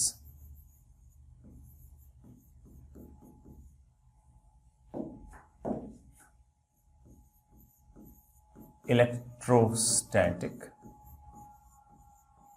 force between point charges।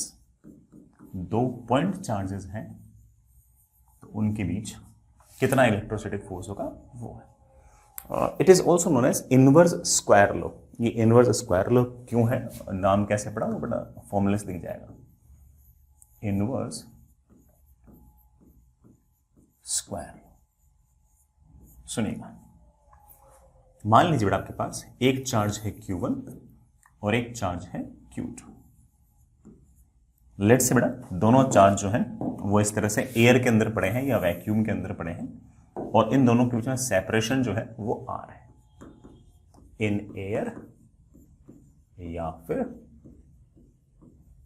Vacuum, या तो बेटा एयर में है या वैक्यूम में, दो चार्जेस हैं इस तरह से। मान लो सेम साइन के हैं तो Q1 Q2 को रेपेल करेगा, Q2 भी Q1 को उतने ही फोर्स से रेपेल करेगा, उतने ही फोर्स से रेपेल करेगा। This force will be directly proportional to Q1, directly proportional to Q2 and inversely proportional to square of the distance। Inversely proportional to square of the distance between the charges, इसी कारण से नाम आ गया inverse square law. और कुल मिलाकर इस electrostatic force की जो वैल्यू है बड़ा मेरे पास वो आ जाएगी some constant Q1 Q2 upon बड़ा डिस्टेंस का स्क्वायर। ये जो K है बेटा मैं एयर के लिए लिख रहा हूं, सारी सारी बातें एयर या वैक्यूम के लिए। बेटा ये जो K है इसे हम इलेक्ट्रोस्टैटिक कांस्टेंट भी कह सकते हैं, हालांकि इसका नाम जो है ना वो इतना इंपॉर्टेंट है नहीं। हाँ, इसकी वैल्यू बहुत इंपॉर्टेंट है, दैट इज 9 × 10⁻⁹ यूनिट देख सकते हो, ये तो न्यूटन मीटर स्क्वायर पर कूलम्ब स्क्वायर, तो यूनिट आएगी इसकी न्यूटन मीटर स्क्वायर पर कूलम्ब स्क्वायर। ये बड़ा K की वैल्यू है एयर या वैक्यूम के अंदर। Q1 Q2 की बड़ा वैल्यूज पुट करो, बड़े आराम से आपके पास ये फोर्स आ जाएगा। ठीक है, मैं इस K के ऊपर वापस से थोड़ा सा आऊंगा, उससे पहले मैं दो तीन बातें बेटा इस फोर्स के बारे में बोलना चाहूंगा। ये जो फोर्स है ये दोनों चार्जेस को जोड़ने वाले लाइन के अलोंग लग रहा है। This force acts along line joining the charges, जो चार्जेस हैं उनको जोड़ने वाली लाइन के अलोंग बेटा ये फोर्स लग रहा है। ये जो फोर्स है ये अपने आप में कंजर्वेटिव इन नेचर है, इट इज कंजर्वेटिव फोर्स। ये जो आपका इलेक्ट्रोस्टैटिक फोर्स है ये बड़ा आपका एक कंजर्वेटिव फोर्स है। जो भी कंजर्वेटिव फोर्स होते हैं आपको बड़ा हल्का फुल्का याद भी होगा, उन सारे के सारे कंजर्वेटिव फोर्सेस के लिए हम लोग पोटेंशियल एनर्जी डिफाइन कर सकते हैं। तो हम इलेक्ट्रोस्टैटिक फोर्स के लिए भी कभी ना कभी आगे जाकर पोटेंशियल एनर्जी डिफाइन करेंगे। मैं भी लिख दूं इस बात को, we can define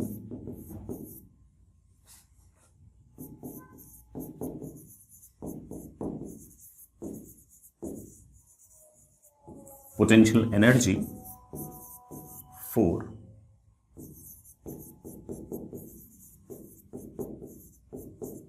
electrostatic force.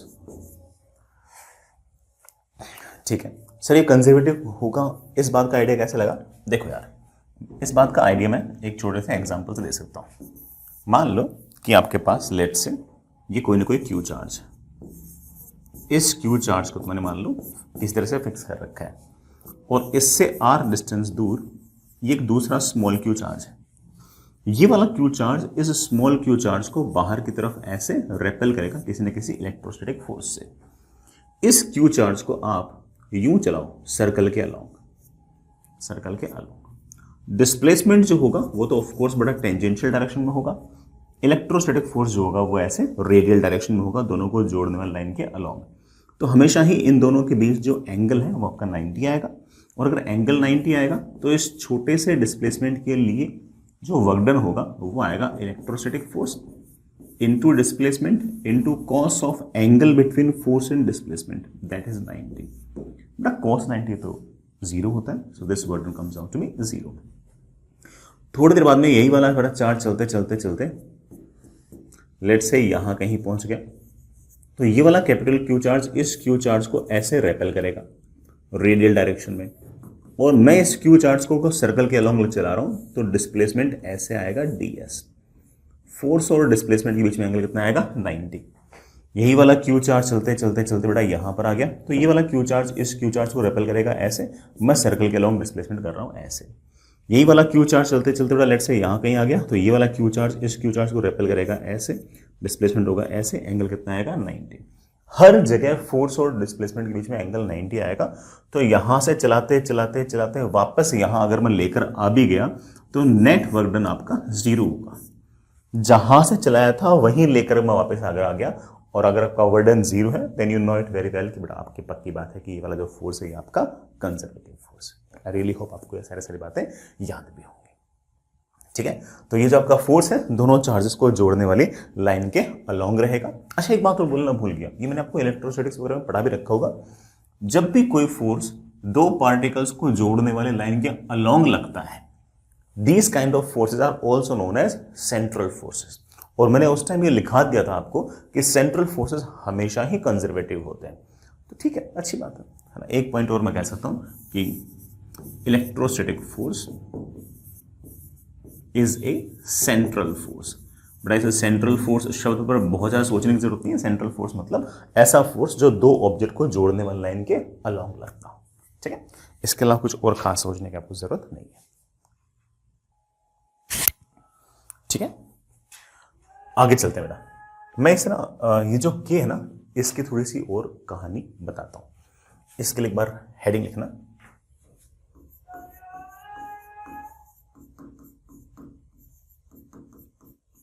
Permittivity of free space. सुनना बेटा, जो हमारे पास के था जिसकी वैल्यू हमारे पास 9 × 10⁻⁹ न्यूटन मीटर स्क्वायर पर कूलम्ब स्क्वायर थी, उसको मैं ऐसे भी लिख सकता हूं कि इट इज 1/4πε0। ये जो साइन है बेटा इसका नाम क्या है? एप्सिलॉन। साइन का नाम जैसे थीटा होता है, अल्फा होता है बेटा, वैसे ही आपका एप्सिलॉन, इस साइन का नाम होता है एप्सिलॉन। नीचे बेटा 0 लगा दिया तो उसको हम एप्सिलॉन नॉट बोलते हैं। ये जो एप्सिलॉन नॉट है it is basically permittivity of free space, या इवन वैक्यूम भी यूज कर सकते हो शब्द। ठीक, और इसकी वैल्यू जो आएगी बेटा वो ऑफकोर्स आएगी 1/4πk, दैट इज 1/4πk कितना बेटा 9 × 10⁻⁹। यूनिट बेटा उल्टी चली जाएगी, कूलम्ब का स्क्वायर ऊपर और न्यूटन मीटर स्क्वायर नीचे। ठीक है, इसकी वैल्यू जो आती है बेटा वो रफली 8.85 × 10⁻⁻12 कूलम्ब स्क्वायर पर न्यूटन मीटर स्क्वायर आती है। बस एक कांस्टेंट है ना, इसके बारे में हमें बहुत ज़्यादा ऐसे गहराई से जानने की ज़रूरत नहीं है, बट आप रफली एक बात ऐसा आइडिया लगा सकते हो कि ये जो एप्सिलॉन है ये एक्चुअली ये डिसाइड करती है कि कोई जो फोर्सेस वगैरह जनरेट हुए हैं वो कितने बढ़िया तरीके से एक मीडियम के अंदर परमिट हो सकते हैं, जा सकते हैं। किसी किसी मीडियम के अंदर फोर्सेस ज़्यादा लगेंगे, किसी किसी मीडियम के अंदर यही इलेक्ट्रोस्टैटिक फोर्स कम लगेंगे। ये जो फोर्सेस डिसाइड होंगे ये ऑफकोर्स चार्जेस से भी डिसाइड होंगे और साथ ही साथ उस मीडियम के एप्सिलॉन मतलब उस मीडियम की परमिटिविटी से भी डिसाइड होंगे। ये जो परमिटिविटी मैंने लिखी है ये वैक्यूम की, ये बड़ा फ्री स्पेस की या इवन एयर की भी लगभग इतनी होती है। अदरवाइज अलग अलग मीडियम की अलग अलग होगी। जो बाकी मीडियम होंगे उनकी जो परमिटिविटी होगी वो थोड़ी सी ज़्यादा होगी। परमिटिविटी उनकी ज़्यादा होगी तो के की वैल्यू कम होगी, और के की वैल्यू बड़ा कम होगी तो आपके फोर्स की वैल्यू भी कम होगी। तो एक तरह से आप ऐसा कह सकते हो कि परमिटिविटी जितनी ज़्यादा होगी, फोर्सेस लगाने की जो क्षमता है, इलेक्ट्रोस्टैटिक फोर्स लगाने की जो क्षमता है वो उतनी ही कम होगी। तो आप रफली एक मन में आप ऐसे पिक्चर क्रिएट कर सकते हो कि परमिटिविटी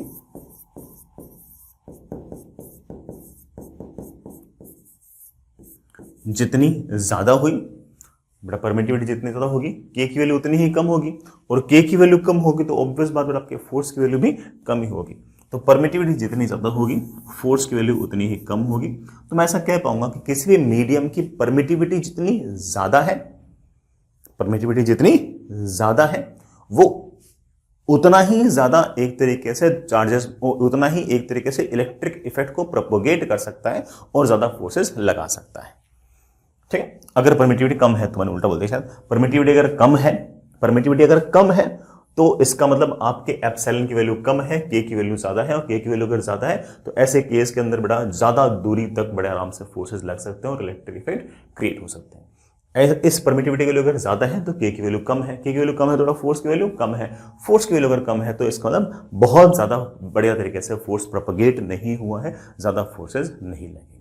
ठीक है, हम इसको अलग से डिटेल में भी देख ही लेंगे, बट आप रफली ऐसा आइडिया लगा सकते हो कि परमिटिविटी जितनी ज्यादा बड़ा जो इलेक्ट्रोस्टैटिक फोर्स आएगा नेट वो उतना ही कम आएगा। ठीक है, इतनी सी बात मेरे ख्याल से आपको याद रह सकती है, कोई खास इसमें इतना इश्यू आपको आएगा नहीं। एक छोटा सा सवाल, बड़ा ये सवाल जेई ने पूछा है, फाइंड, हालांकि मैं इसको थ्योरी में लिखने वाला था बट मैंने सोचा कि मैं मेरे बच्चों से पूछ लेता हूं। Find dimension of permittivity of free space. बेटा जो एप्सिलॉन नॉट है इसकी डायमेंशन लिखो, ये जेई का सवाल है।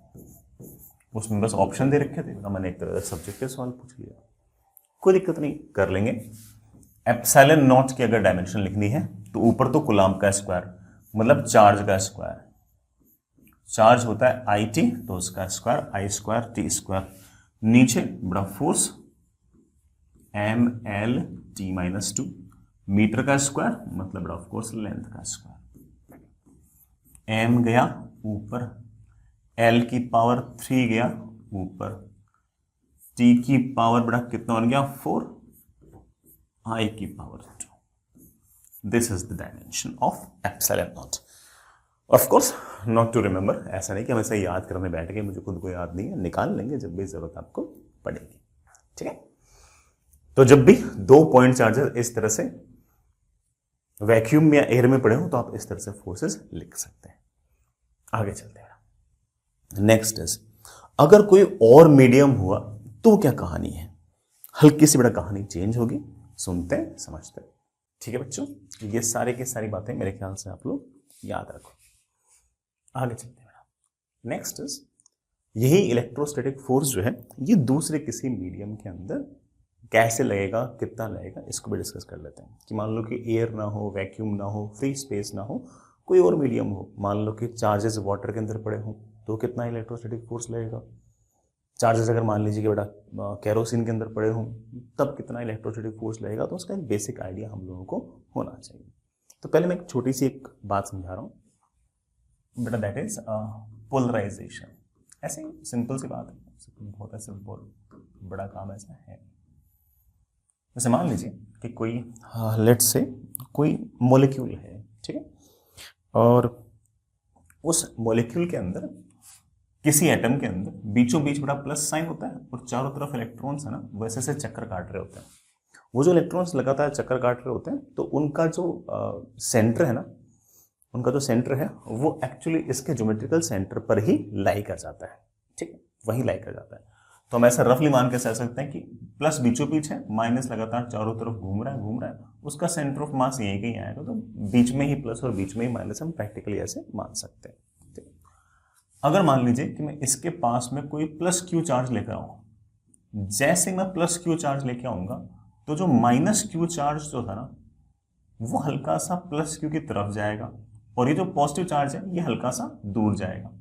इस कारण से अब दोनों जो ना वो कोइंसाइड नहीं करेंगे, बल्कि इस मॉलिक्यूल के अंदर माइनस जो होगा वो थोड़ा सा लेफ्ट में आ जाएगा और प्लस थोड़ा सा इधर आ जाएगा। और हम ऐसा कहते हैं कि आपका जो मॉलिक्यूल है उसमें पोलराइजेशन हो गया है। क्या हो गया है? पोलराइजेशन। और इस पोलराइजेशन के कारण क्या क्या इफेक्ट आएंगे, हम इसको हल्का सा डिस्कस करते हैं। मान लीजिए कि आपके पास सिचुएशन कुछ ऐसी है कि मेरे पास ये कोई पॉजिटिव चार्ज है प्लस Q1, ये बड़ा कोई पॉजिटिव चार्ज है प्लस Q2। इन दोनों चार्जेस को मैंने ऐसे ना किसी मीडियम के अंदर रख दिया, किसी मीडियम के अंदर रख दिया।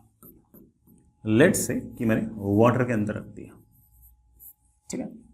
अब होगा क्या कि इस प्लस क्यू चार्ज के आस पड़ोस में जितने वाटर के मॉलिक्यूल्स है ना, उनका माइनस जो है ना वो इधर आ जाएगा प्लस की तरफ, और ये प्लस थोड़ा सा दूर चला जाएगा, प्लस थोड़ा सा दूर चला जाएगा। इसी तरह से ये जो प्लस क्यू वाला चार्ज है ना, इसके पास में भी जो मॉलिक्यूल्स हैं उनका पोलराइजेशन होगा, और माइनस चार्ज जो ना वो ऐसे थोड़ा सा नजदीक आ जाएगा, और प्लस वाला चार्ज थोड़ा सा ऐसे दूर चला जाएगा, माइनस ऐसे प्लस ऐसे, ठीक। अब ये जो प्लस क्यू चार्ज है ना, इस पर लगने वाला फोर्स हल्का सा कम हो जाएगा। सर कम क्यों हो जाएगा? इसलिए कम हो जाएगा कि ये वाला Q1 चार्ज जो है ना, इसके पास में कुछ ना कुछ नेगेटिव चार्ज आ गया, इसके पास में कुछ ना कुछ नेगेटिव चार्ज आ गया, तो यहां पर इफेक्टिवली चार्ज थोड़ा सा घट गया है। भाई ये Q2 तो पॉजिटिव है, इसके पास में नेगेटिव चार्ज आ गया, तो इस रीजन के अंदर ऑन एन एवरेज चार्ज हल्का सा घट गया है। और चार्ज अगर हल्का सा घट गया है ऐसे समझने के लिए, तो ऑफ कोर्स इलेक्ट्रिक इफेक्ट्स थोड़े से घट गए हैं। इलेक्ट्रिक इफेक्ट्स अगर थोड़े से घट गए हैं तो फोर्स भी अब उतना नहीं लग रहा जितना इलेक्ट्रोस्टैटिक वाले केस में लग रहा था। अब थोड़ा सा फोर्स जो वो कम लगेगा। तो ये जो Q1 Q2 एक दूसरे पर जो नेट इलेक्ट्रोस्टैटिक फोर्स लगा रहे हैं, नेट सबका जोड़ जाड़ के ये जो पोलराइजेशन वगैरह हुआ है, इसके कारण जो चार्जेस वगैरह आस पड़ोस में इकट्ठे हुए हैं, उन सबके कारण Q2 पर लगने वाला जो नेट इलेक्ट्रोस्टैटिक फोर्स है बड़ा, उसकी वैल्यू हो जाएगी K dash Q1 Q2 upon दोनों के बीच की दूरी का स्क्वायर। दोनों के बीच की दूरी लेट्स से R। सर ये K डैश क्या है समझाता हूं। K डैश जो है it is basically 1/4 pi epsilon. Sir ये एप्सिलॉन क्या है?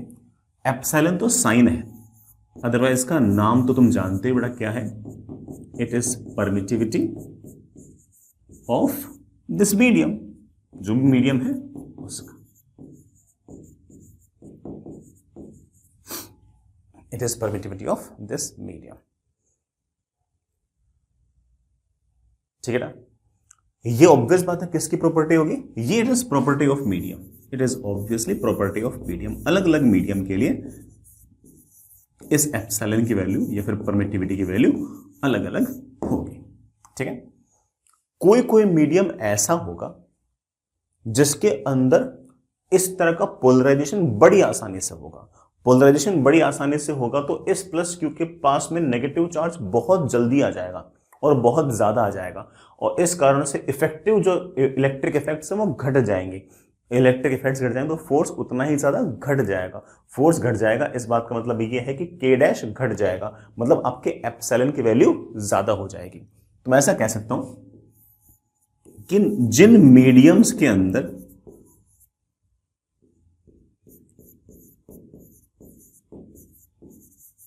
पोलराइजेशन जो है वो इजी होगी, उनके अंदर इस परमिटिविटी की वैल्यू ज्यादा होगी। परमिटिविटी की वैल्यू ज्यादा होगी तो ऑफ कोर्स बेटा के डैश की जो वैल्यू है वो कम होगी और फोर्स की वैल्यू भी कम होगी। जिन मीडियम्स के अंदर पोलराइजेशन इतनी आसानी से नहीं होता, उनके मॉलिक्यूल्स बड़ा इस तरह से प्लस माइनस ऐसे आसानी से माइनस ऐसा नजदीक नहीं आता। मान लो किसी के अंदर पोलराइजेशन जो है मान लीजिए टफ है, तो उनके अंदर इस एप्सिलॉन की वैल्यू कम होगी, के डैश की वैल्यू ज्यादा होगी और बड़ा फोर्स की वैल्यू ज्यादा होगी। और वैक्यूम के अंदर तो आस पड़ोस में मॉलिक्यूल्स है ही नहीं, तो वहां पर तो पोलराइजेशन होगा ही नहीं, उसमें सिर्फ और सिर्फ Q1 और Q2 होंगे, तो वहां पर तो ऑब्वियस बात है कि फोर्स की वैल्यू सबसे ज्यादा होगी। ठीक है, ये जो आपका एप्सिलॉन है ये हमेशा एप्सिलॉन नॉट से बड़ा या बराबर होगा। बराबर तो सिर्फ और सिर्फ एयर या वैक्यूम के केस में, अदरवाइज बड़ा एप्सिलॉन जो है वो हमेशा एप्सिलॉन नॉट से बड़ा या बराबर होगा। ठीक है, यहां तक बड़ा मेरे ख्याल से सारी बातें क्लियर हो गई। एक मैं छोटी सी बात और बोलना चाहूंगा, हम यहां पर एक टर्म और डिफाइन कर रहे हैं एप्सिलॉन आर, जिसे हम बोलते हैं relative permittivity of medium.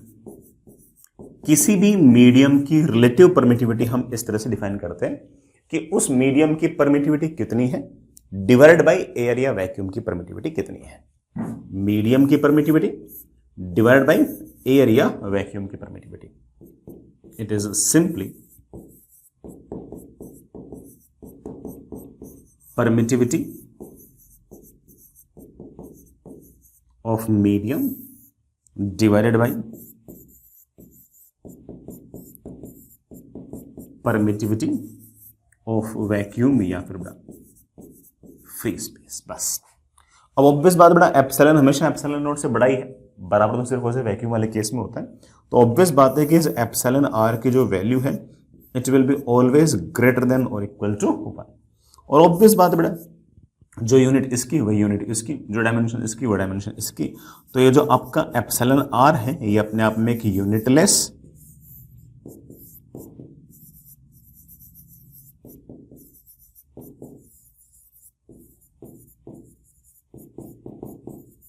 Dimensionless quantity है, यूनिटलेस डायमेंशनलेस क्वांटिटी। मैं एक छोटी सी बात और बताना चाहूंगा कि एयर के लिए तो एप्सिलॉन आर की जो वैल्यू है वो लगभग 1 ही है, वाटर के लिए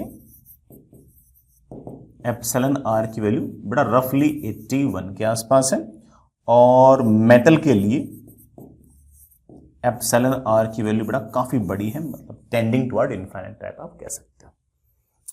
मैं थोड़ा सा बड़ा इस फोर्स पर वापस से आता हूं। ये जो मीडियम के अंदर जो फोर्स लगा है, ये जो मीडियम के अंदर जो एक चार्ज पर नेट फोर्स लगा है जिसकी वैल्यू मैंने के dash Q1 Q2 upon are square लिखा है, मैं इस के डैश पर वापस से आता हूं। दिस के dash is basically 1/4 pi epsilon. Epsilon क्या है?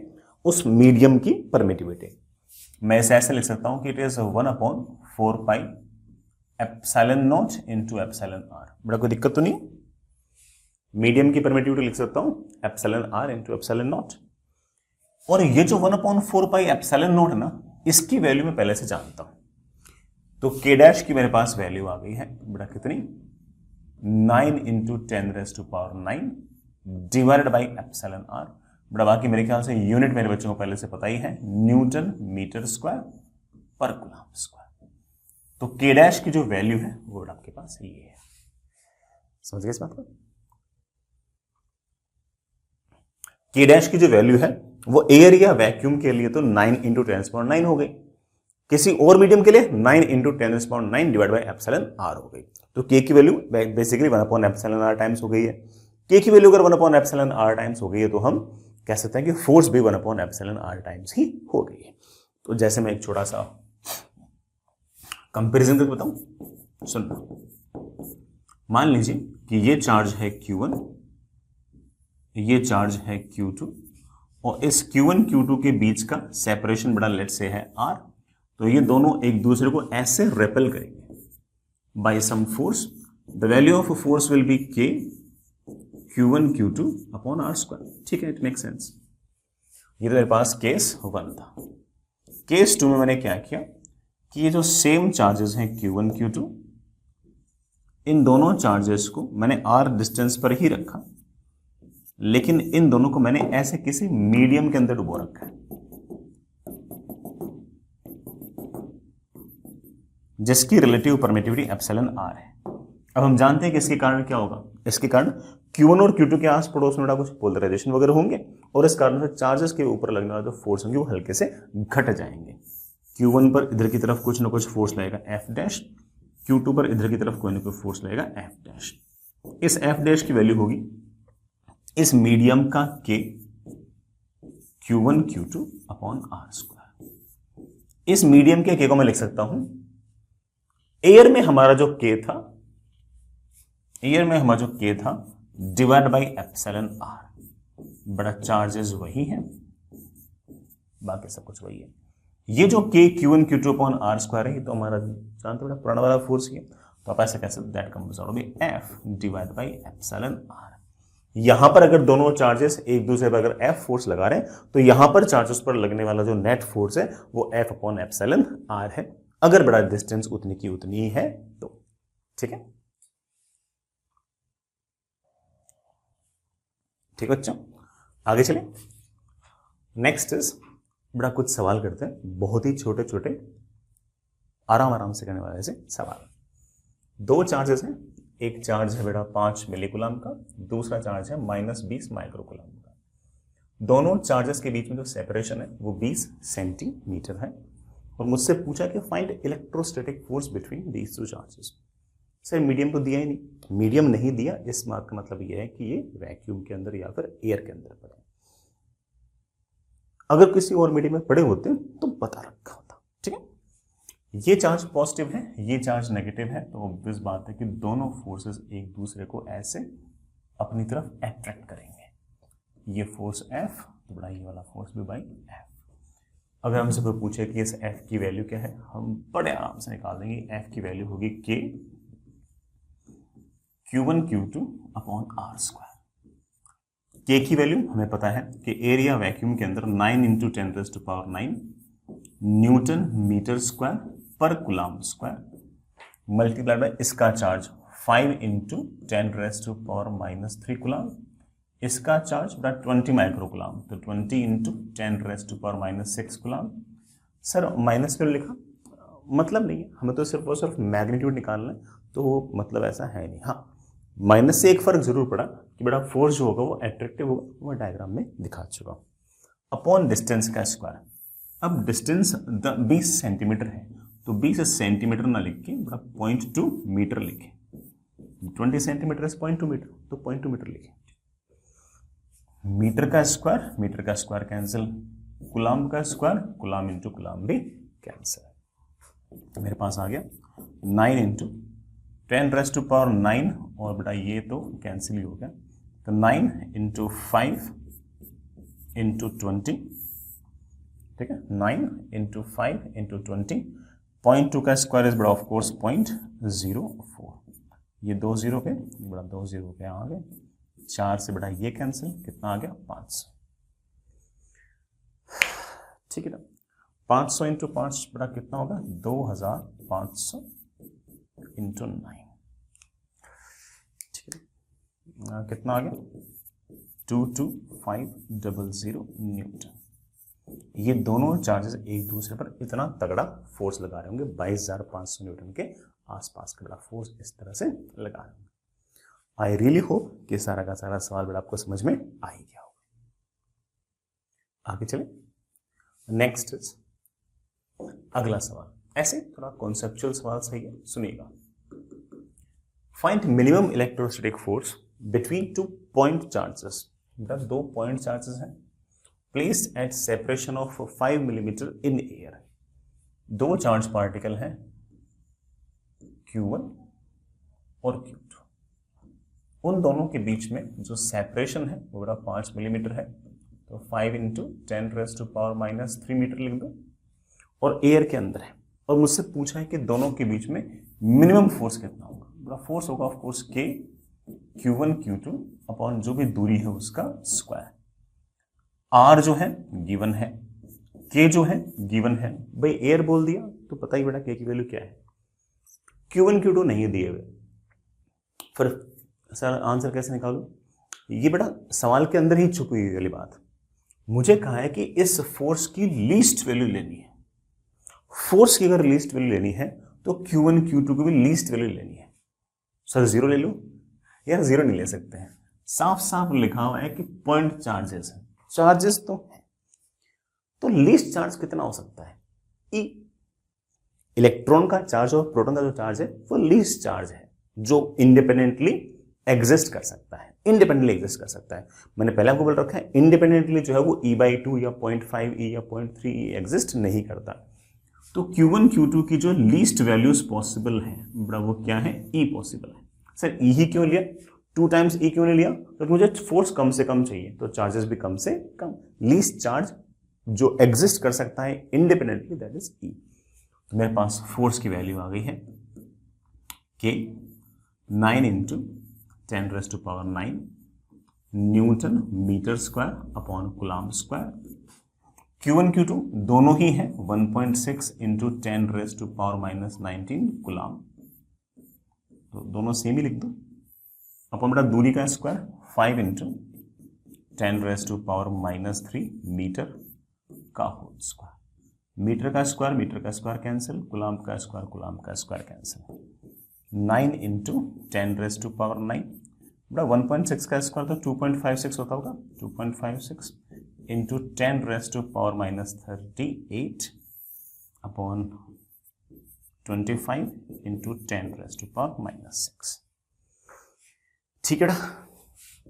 That is equals to 9 into 2.56 upon 25 into बड़ा 10⁻6 ऊपर गया तो 9 और 6 बड़ा कितना हो गया? 15। तो बड़ा मेरे ख्याल से 10⁻⁻23 आ गया होगा। This is the answer. थोड़ा सिंप्लीफाई करना चाहो, थोड़ा और सोल्व करना चाहो तो कर लेना, ठीक है? ये बड़ा आंसर, ठीक है? आगे चलते हैं। नेक्स्ट इज अच्छा सा प्यारा सा सवाल, सिर्फ और सिर्फ इलेक्ट्रोस्टैटिक फोर्स लिखना आना चाहिए, बाकी सारे काम तो आपके हो ही जाएंगे। बड़ा एक प्लस Q चार्ज है, इस Q चार्ज को मैंने ऐसे कील से ठोक रखा है, हिंज कर रखा है, ठीक। दूसरा चार्ज है -Q जिसका मास है m, और पहले वाले चार्ज से r डिस्टेंस दूर है। किसी प्रकार का कोई और फोर्स कंसिडर नहीं करना, ग्रेविटी वगैरह कुछ कंसिडर नहीं करनी, सिर्फ इलेक्ट्रोस्टैटिक फोर्सेस ही कंसिडर करने, और ये कंसिडर करना है कि इस प्लस Q को हमने हिंज कर रखा है। बस इस -Q चार्ज को मैंने ऐसे कोई ना कोई वेलोसिटी दे दी और ये ऐसे लगातार चक्कर काट रहा है। ये वेलोसिटी कितनी है, ये मेरा सवाल है। फाइंड v मतलब -Q के पास कितनी वेलोसिटी होगी, so that it performs circular motion around capital Q। Capital Q के अराउंड ये -Q लगातार इस तरह सर्कुलर मोशन करती रहे, इसके लिए कितनी स्पीड मेरे को देनी पड़ेगी? वेरी सिंपल, अगर ये वाला Q चार्ज इस तरह से चक्कर काट रहा है तो सेंटर अगर आपका बड़ा +Q है तो इस तरफ कोई ना कोई फोर्स आना चाहिए, इस तरफ कोई ना कोई एक्सेलरेशन होना चाहिए। मेरे बच्चे जानते हैं कि एक्सेलरेशन होगा v²/r। एक्सेलरेशन तो तभी होता है जब इस तरफ कोई ना कोई फोर्स होता है। इस तरफ फोर्स कितना होगा? तो आप बोलोगे सर ये वाला +Q इस -Q को अपनी तरफ अट्रैक्ट करेगा किसी न किसी इलेक्ट्रोस्टैटिक फोर्स से, और उस इलेक्ट्रोस्टैटिक फोर्स की वैल्यू होगी K, बड़ा K को लिख सकता हूं 4πε0 Q1 Q2। सर माइनस क्यों लिखा? बड़ा माइनस तो सिर्फ और सिर्फ वो डायरेक्शन बताने की काम आ रहा था, डायरेक्शन में दिखा दी कि एक पॉजिटिव एक नेगेटिव, तो फोर्स आपका अट्रैक्टिव होगा। तो K Q1 Q2 अपॉन दूरी का स्क्वायर।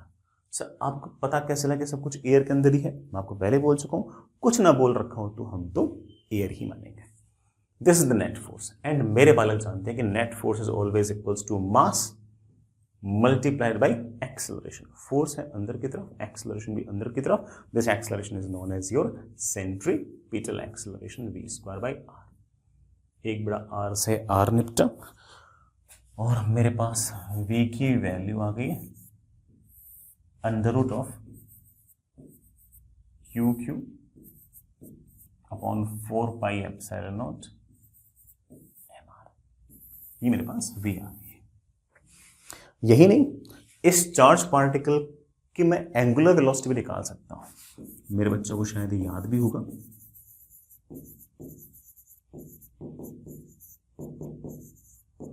v by are. अगर कोई मुझसे पूछे कि इसकी एंगुलर वेलोसिटी क्या होगी, तो that is under root of Q Q upon 4 pi epsilon naught m times r raise to power 3। अगर वो मुझसे पूछ ले कि सर पूरा चक्कर काटने में समय कितना लगेगा, तो मैं कहूँगा कि देखो भाई, ओमेगा कांस्टेंट है तो टाइम पीरियड हमारे पास होता है 2 पाई बाई ओमेगा। मैं लिखता हूँ 2 pi under root of 4 pi epsilon naught M R raise to power 3 upon Q Q. यही नहीं, 1 सेकंड के अंदर कितने चक्कर काट लेगा ये वाला चार्ज पार्टिकल, उसको हम शायद बेटा कुछ ना कुछ नाम दिया करते थे। क्या फ्रीक्वेंसी कहते थे क्या? हाँ, फ्रीक्वेंसी अगर कोई मुझसे पूछ ले, बता देने से 1/t और उसकी वैल्यू आएगी 1/2 pi under root of Q Q upon 4 pi epsilon naught M R raise to power 3। कितने चक्कर काटेगा 1 सेकंड में आपकी वो फ्रीक्वेंसी। तो मैं अगर बेसिक अगर न्यूटन जो मोशन लगाना आता है तो हम कोई सा भी सवाल बड़े आराम से कर सकते हैं। इस तरह के सवाल अगेन बेटा जेई ने पूछ रखे, ठीक है। आपसे कोई सा भी अगर पूछ ले तो आपको सिर्फ और सिर्फ न्यूटन्स लो ही लगाना आना चाहिए, बाकी सब हो जाएगा।